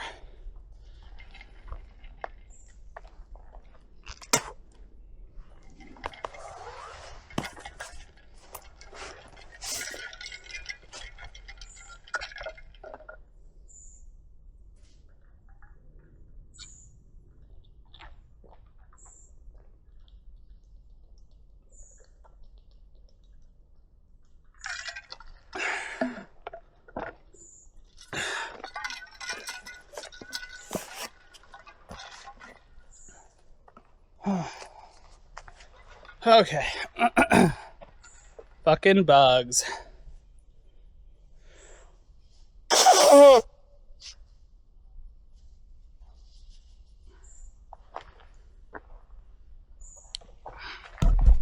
think it's the heat, because they were swarming the camera as well. So I think the mosquitoes are sensitive to heat in some way, which is interesting. Okay, so I am going to go this way. I haven't gone this way before, so we will see what's over here. In about 5 or 10 minutes, I will turn around. Okay. I have another crossroads.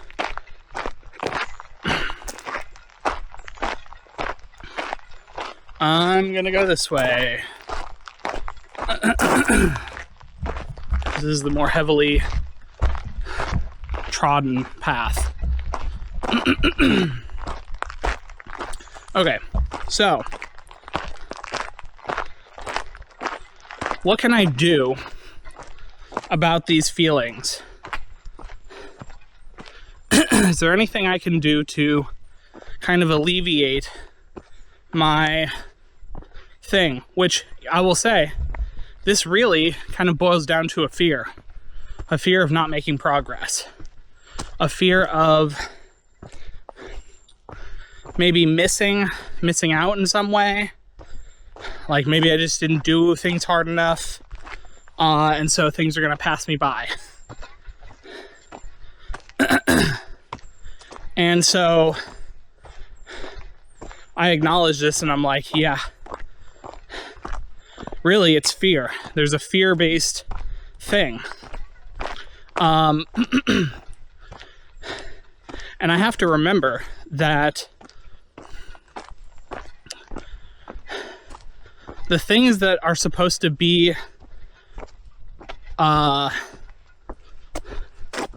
interacting with me and the people that I'm supposed to become friends with, the significant other, all of this stuff. This is all, I can't possibly miss them.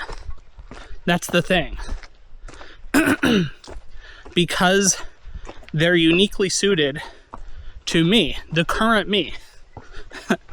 And so, because they're uniquely suited to the current me, there is nothing that I really need to change, because I already am the one that will be interacting with these people and with these things, even if I do nothing. So, really, me being afraid of not getting what I think this goes uphill a little bit more. I think I'm going to turn around here. 48 minutes one way is not bad.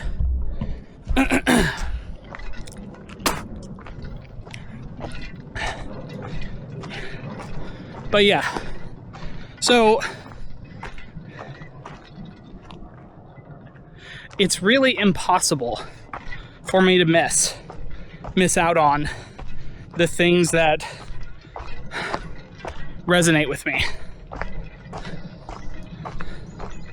So the fear is completely erroneous and going from a false sense of me having to try and catch up to find these people, places, things, whatever. So really,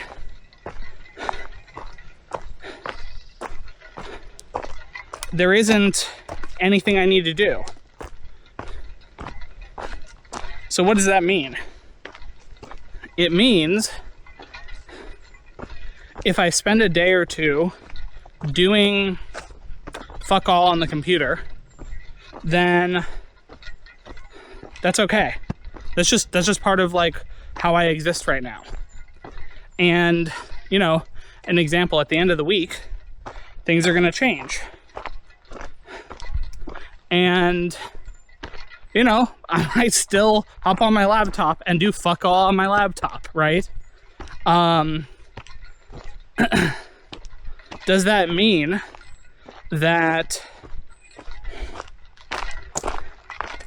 I'm doing something wrong?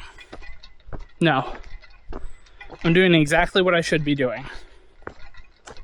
And that includes this. That includes doing the walks. We can't be in motion at all times, and we can't be at rest at all times. There has to be a balance.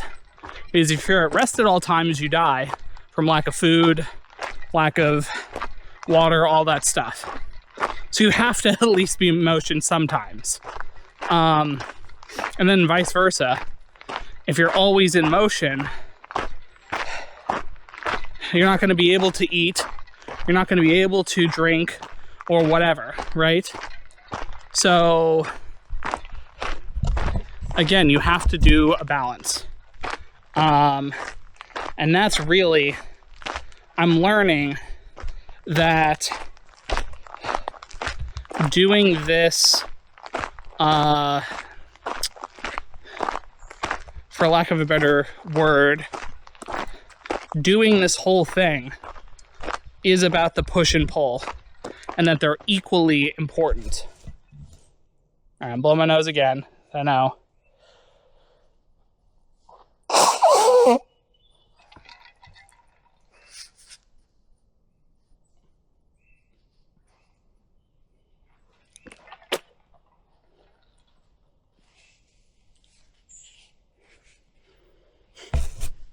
I don't know what it is about my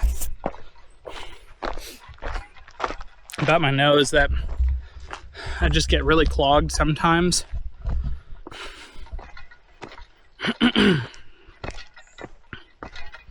Anyway, so I guess tying it all together. Hey, little guy. Hi. Tying it all together. What does this change, if anything, in what I'm doing? Well, It means I need to learn to be accepting of the fact that rest days are great and should be celebrated in the same way that days where I'm active are. Because at the end of the day, if I don't rest, I can't do the days of motion because I don't have enough energy to do it. My body will just kind of break down.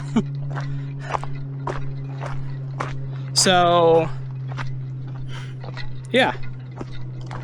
I don't need to push myself. I've done everything I need to do. And I'm not waiting, but I'm also acclimating to the push and pull, the balance. And I'm also working on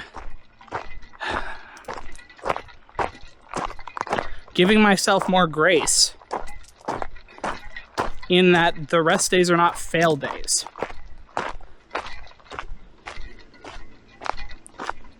And that's really hard for me because I want to just keep going. I almost went the wrong way. Jesus. But yeah. It's this is hard for me. Now, it can be easy, and it should be easy. So it will be easy. I've decided it's going to be easy. Because I keep saying it's hard. And when I kind of, psychologically, it's like, when you keep saying something's hard, it becomes hard in your eyes. So you know what? It's not hard. Why is it not hard? Well, because you already enjoy doing the thing in the moment. Doing the resting. Catching up on YouTube videos you want to watch. Checking out a stream. Reading your book. Or books that you're reading, whatever it is. This is already stuff that I enjoy doing. So if I enjoy doing it, at the end of the day, I should be happy that I enjoyed doing it. I had a good rest day.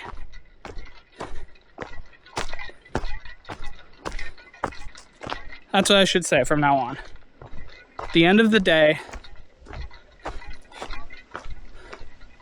I should say I had a good rest day. And at the end of the day, when I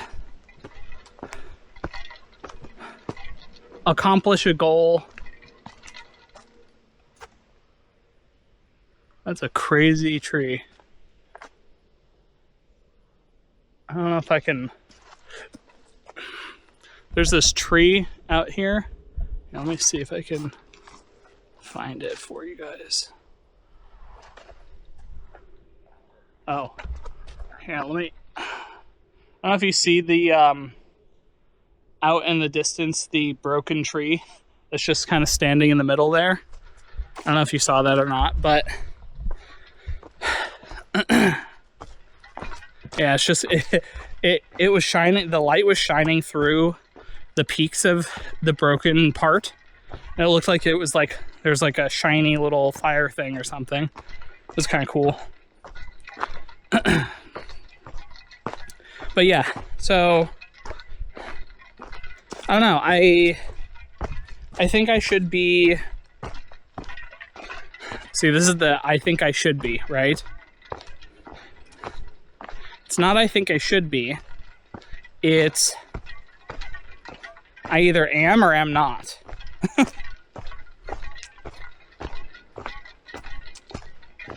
Am I happy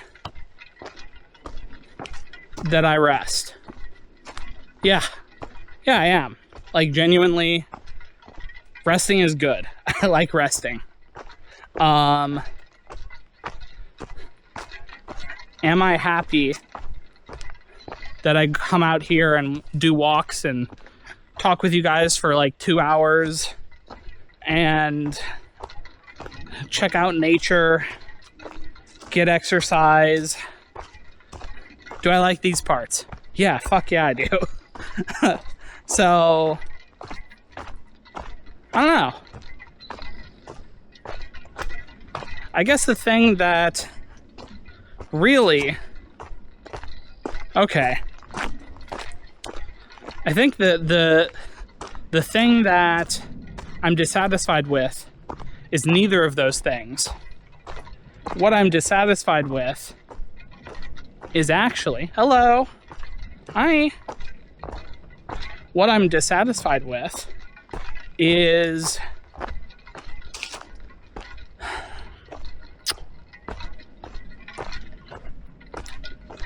food.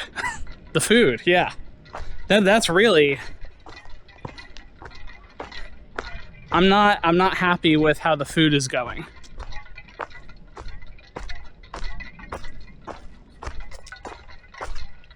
Why am I not happy with how the food is going? Well,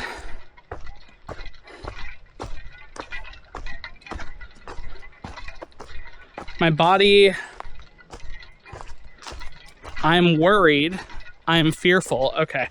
I'm fearful that I am lacking nutrients on a daily basis. That I'm missing out on some nutrients. And because of that, that I what? That I'll get fat?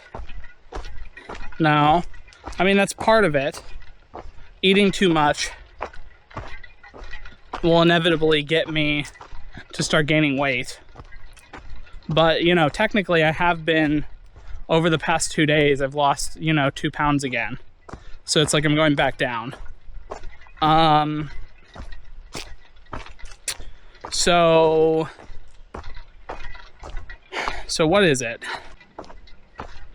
I'm worried that I'm not taking care of my body well enough, and I'm gonna get some sort of long-term nutrient deficiency disease or something, because I don't have all the nutrients I need. Okay, so that's what I'm worried about, is something far later in the future of how the food that I'm eating now is going to impact me in 20 or 30 years from now. And that fear kind of stems from my grandfather's Parkinson's. Watching him go through that was fucking awful. And I don't want to go through that. And so if I can eat healthier, my mind is like, maybe then I can not have Parkinson's.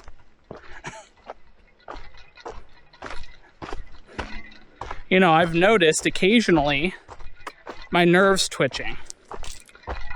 Now, to be fair, I don't think I have Parkinson's, but it scares me sometimes because I'm like, oh God, precursor to Parkinson's, even though most likely it is a nutrient deficiency, which is why I'm like, oh, right.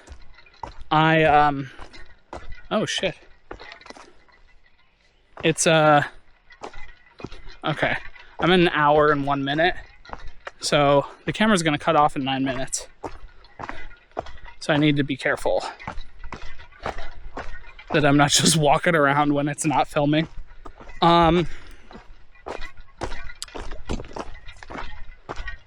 Should I switch? I mean, yeah, I probably should switch. Here, let me find a better cleared off area and then I'll switch you guys.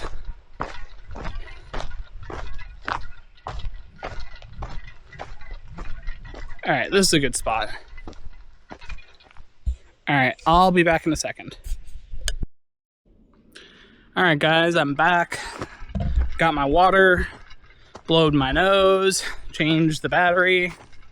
So we're back. A biker just went past too, so also, just on a side thing, I keep forgetting to find a good electrolyte pack that I can throw in my water bottle, so that I'm not unequally sweating out and becoming dehydrated through a lack of electrolytes.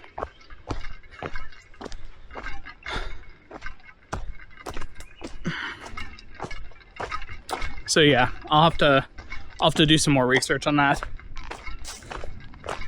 But anyway, so what is the plan? I don't remember what I was talking about before. I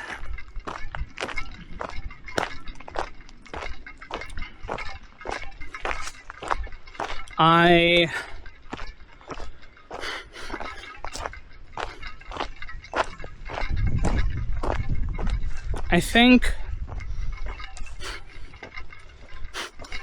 Fuck, I need to blow my nose again. I think I need to blow my nose. That's me thinking. Okay, all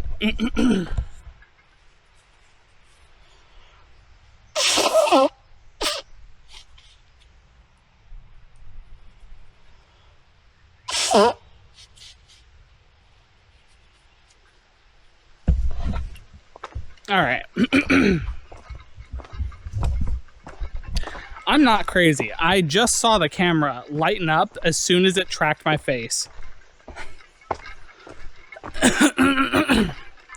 That's crazy that it auto does that.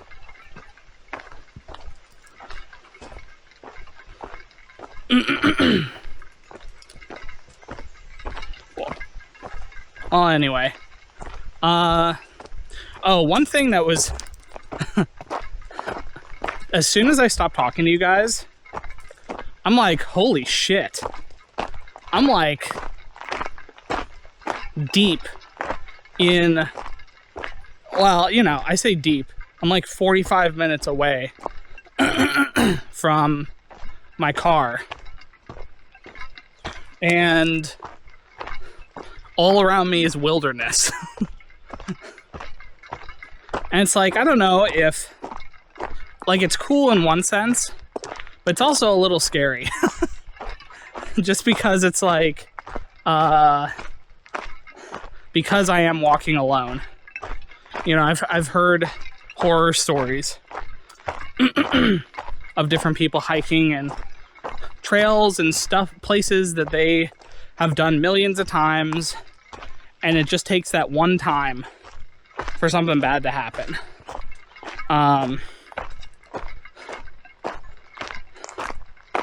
I don't know. I'm not really too worried. Like I you know, I'm trying to be more prepared with like the backpack with the first aid kit and the water bottle and whatnot. But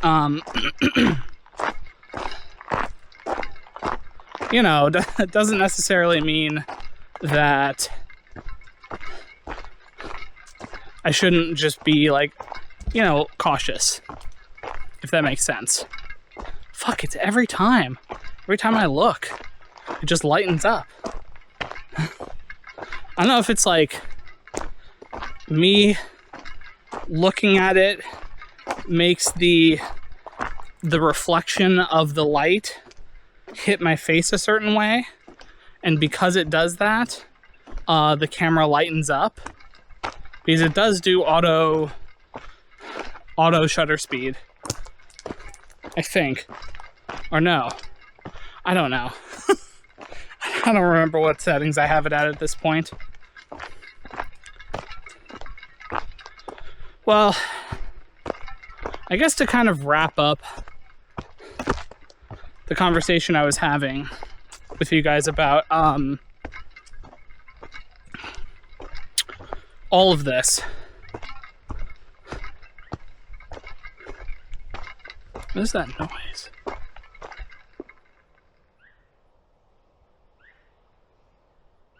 You hear that?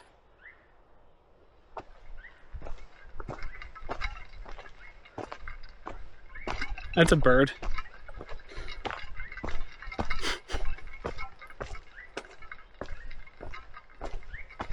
Does not sound like a bird, but it's a bird.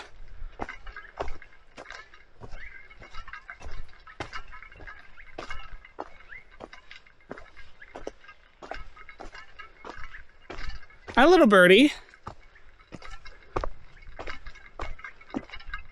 Yeah, I saw it flying off into the distance. You're so weird. You make a weird sound, bird. Anyway. So, I guess the kind of closing up of everything. I really do think that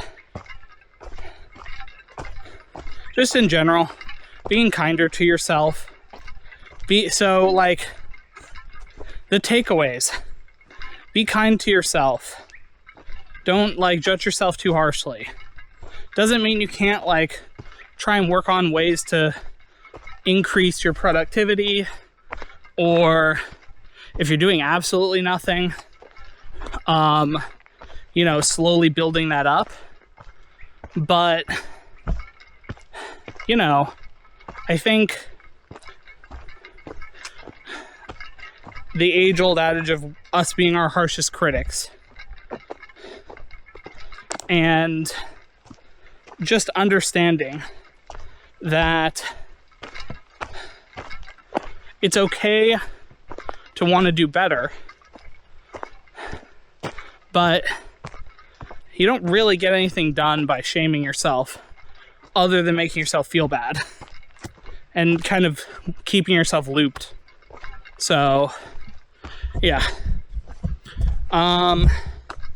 Aside from that, I guess something I am working on is the balance, the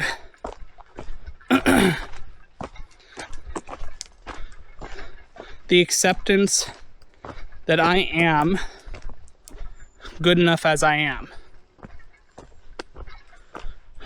For a while, most of my life, in fact, I felt that if I was fat, what the fuck? That if I was fat, no one would ever want to date me. No one would ever want to interact with me.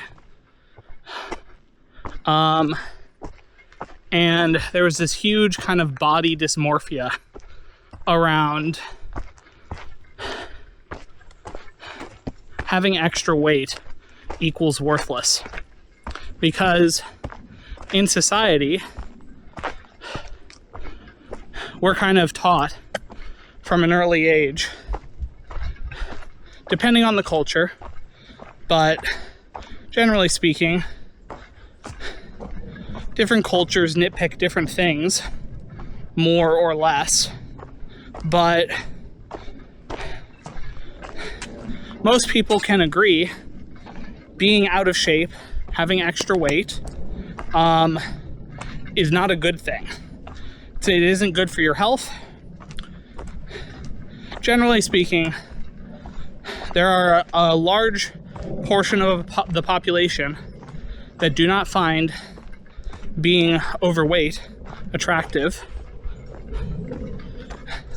It's different if you're overweight 10 or 15 pounds, that's not really a big deal. I'm talking 50, 60, 80 pounds.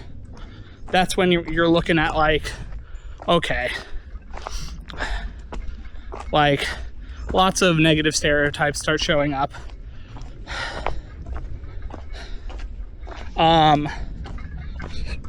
So I think for me, that's been really hard to kind of bring up my self-worth, because in my head, if I'm losing weight, I've succeeded. If I've gained weight, I've failed. And, you know, that binary is not correct. And then in the same vein,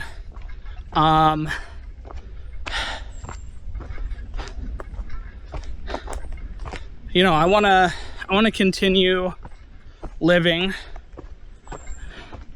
and the older you are with a bunch of weight, the more problems you can run into.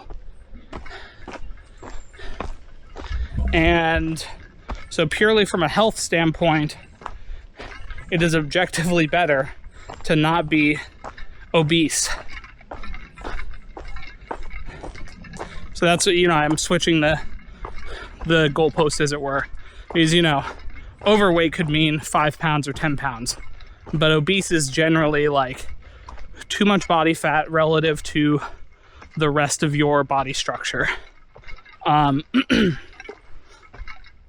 So yeah. Now obviously there are outliers. Some people do find heavier set men or women attractive, but you know, I think if you do an average poll across the nation, you'll find that being in healthier shape is generally seen as a positive. And I too think of it as a positive. So,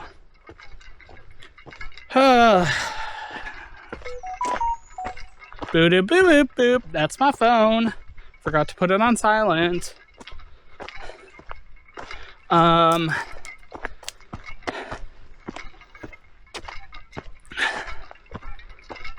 But yeah, I don't know.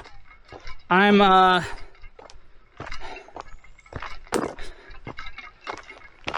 guess that's still something that I'm trying to work on. You know, I thought about like, okay, have I healed that? And it's like, I don't know. There's like, I definitely know I am valued. I am valuable. And I did that whole list of, I don't know, it was a couple weeks ago. I did the, what's my value? Or whatever. I don't remember what I labeled it. But I know I have value. But I think, I don't know, there's some inherent thing about being fat that I guess it's just because I've fought it for so long. Gained a bunch of weight, lost a bunch of weight, gained a bunch of weight, lost a bunch of weight.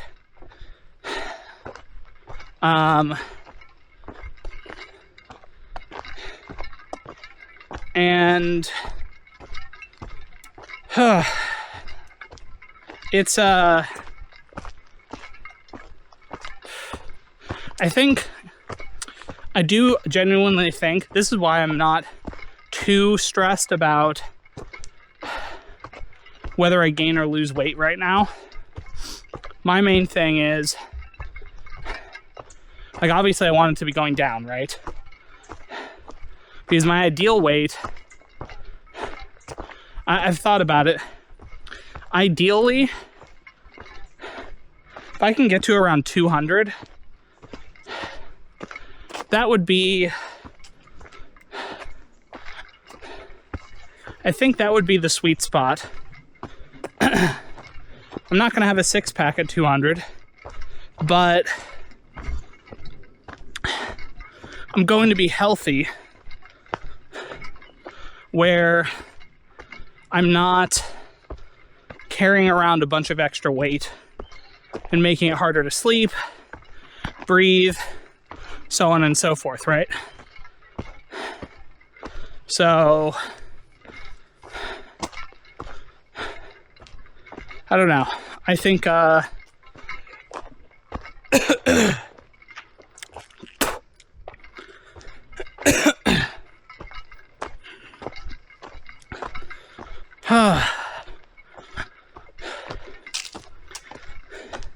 so that kind of means about 60 pounds as of today. Because I think I'm like 60, I think it's actually 61 pounds. But like,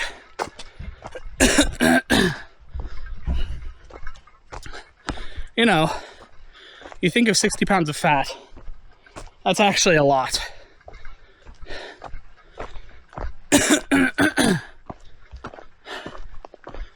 And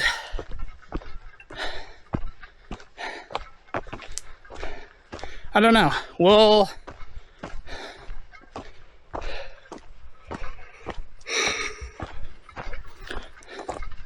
just kind of have to see how things go. But, oh, right. So the reason that I don't think this is going to be a big issue, me traveling around the world this trip, just as I've proven with the past 2 trips, I do a lot of walking when I'm on the trip. Because you kind of have to if you want to save some money. And so a 1 or 2 mile walk is like, yeah, that's something. But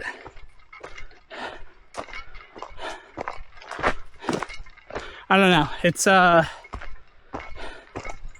you can still do things on a walking planned trip. Now, obviously, I will intersperse Uber or, you know, different, whatever, whatever platform. I got blow my nose.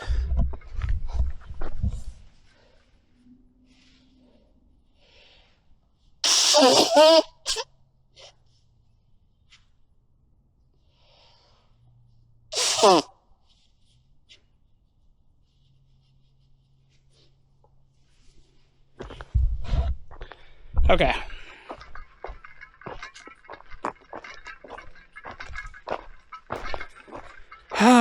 Okay.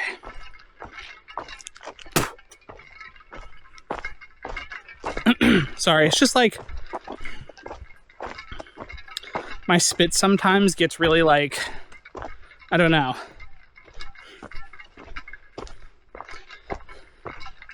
It gets too thick. And so it's hard, like sometimes I'll have, I'll feel like it's like getting sucked into my air pathways. And I do not like that feeling. So, yeah. Anyway,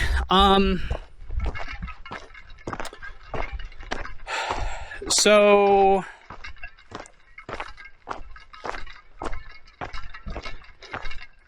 I'm still going to use the services that are available to drive from one place to another. The thing that I won't do is I won't Uber everywhere or, you know, rideshare, whatever the fuck it's called in whatever country it's at. And I don't think I'm going to rent a car either. I think wherever I go, I'm going to make sure that I have the ability to use either the public transportation systems that are there, or in the case of not existing, just Uber to the place and Uber back, right? Sometimes you just got to do that because, I don't know, if you want to go somewhere that's 30 minutes away by car, that's like impossible walking wise, unless you want to like run a fucking marathon, which again is not necessarily something I'm interested in. Well, that's cool. There's a bunch of walking sticks someone piled up.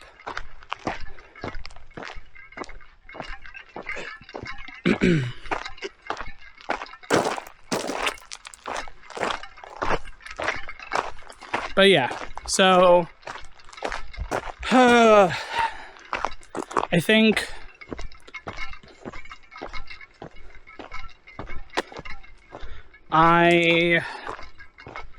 that's why I don't think I'm worried about losing weight due to inactivity. And I also think generally speaking, well, genuinely too. Anyway, I think that I will be eating healthier food on average when I travel. Even though a lot of times I might eat out, depending on where I'm at, because it just might make more sense. But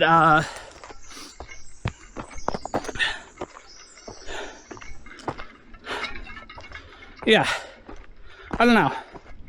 It's I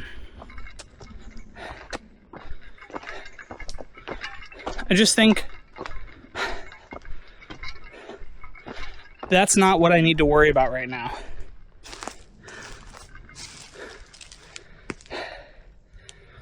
How's it going? Okay.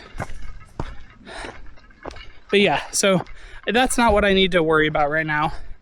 I think instead, I need to focus on,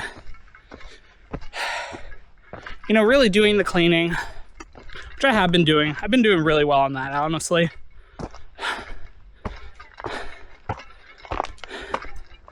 And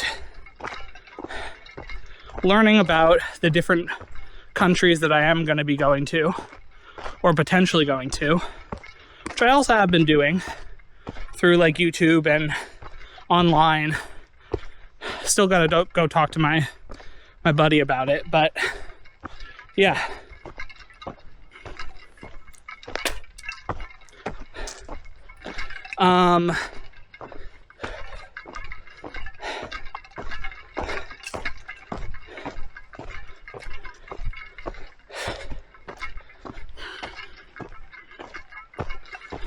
My nose is itchy. Damn it, I need to blow my nose again. The Blowing Nose Brigade. BNB.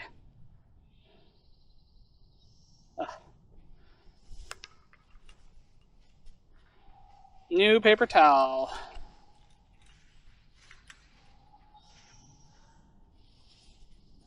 Dogs are so loud.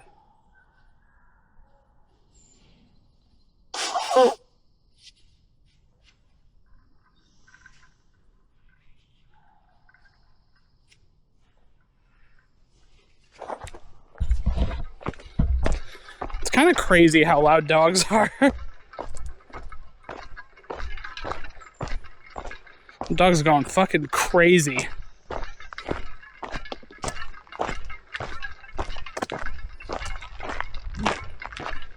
Oh, sorry. There was a bug on you guys, and I was waving it off. Oh man, I'm tired. I'm about like 10 minutes away, so that's good. I think I did just about the right amount of walking. It'll probably be over 10,000 steps at this point, which is great. I think if on average I'm walking like 10K steps on the days I'm getting exercise and activity, I think that's really good. So obviously anything above that is even better, but you know, I don't want to push it too hard.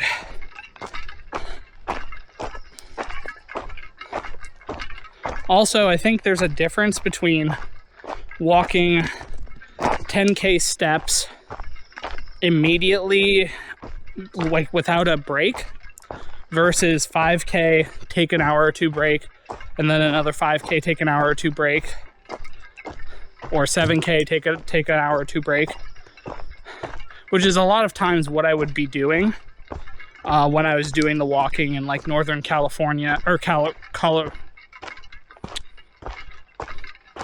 what the fuck?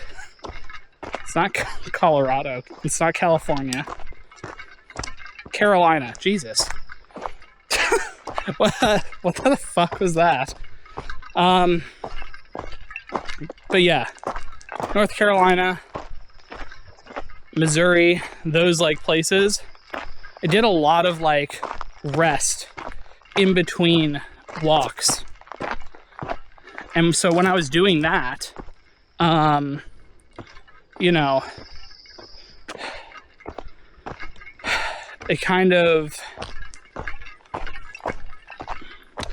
it made the overall level of activity on a day higher, but the intensity lower on an average across the day. Whereas like doing this was pretty high intensity for me because I'm going up hills, I'm dealing with roots, I'm, you know, being careful about my steps on the rocks and whatnot. And so, you know, like my back is fucking sweating awfully. But at the same time, that's good that I am kind of pushing myself. But yeah, it's just like different types of intensity.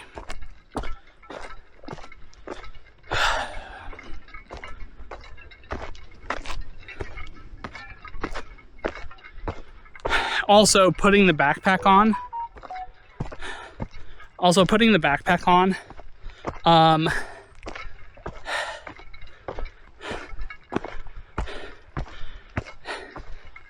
It is extra weight, you know. How much extra weight? I don't know. I'll have to get a little measuring scale. You know, one of those hangers. But it's got to be like 10 pounds, I think. The backpack's like 2.5 kilos, which is like, I don't know, like 6.5 pounds. So water bottle, I don't know, that water bottle with water in it, probably another 5 pounds. So I'm probably looking at, oh, and then there's the first aid kit, which is like a pound. The laptop is like, yes, I did put the laptop in there. That's like another like 3 or 4 pounds. So yeah, I'm probably lugging around at least 10 pounds, probably more, but you know, whatever.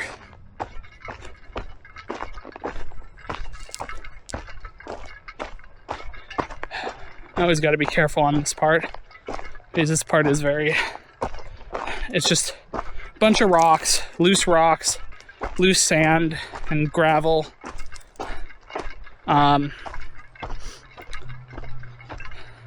But yeah, we're just about here.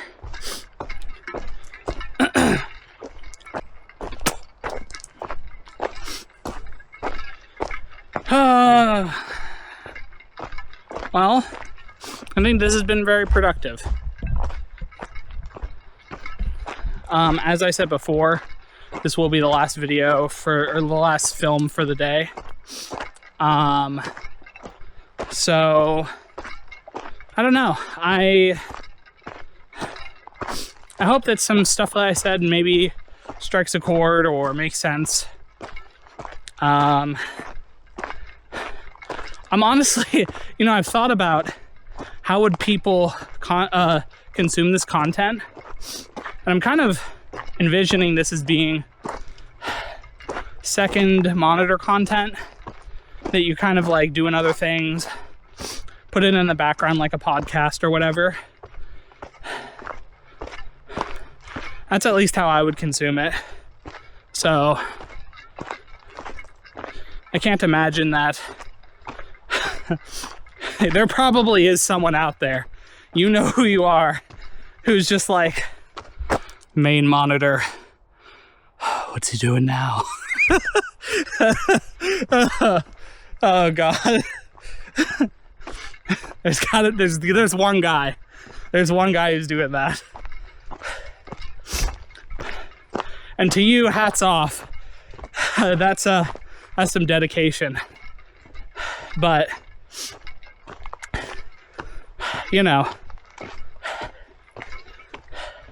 honestly, I would hope that you do second monitor because yeah, I don't know. Or like podcast style. You got it in your phone. You're walking around doing things and you're just hearing stuff.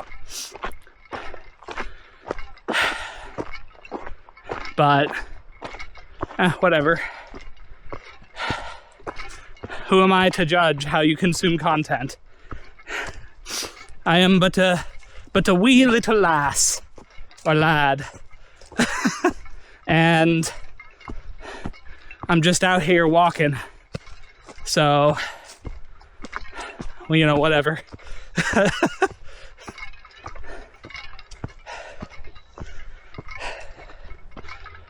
Oh man. But yeah, I will say, I do appreciate you guys. I appreciate,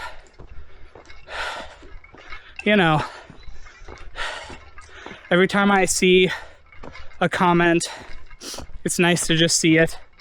I also just enjoy knowing that, there are at least people out there that find this interesting, or interesting enough to want to be consistent. So thanks, I appreciate it, and I'll see you tomorrow. Bye.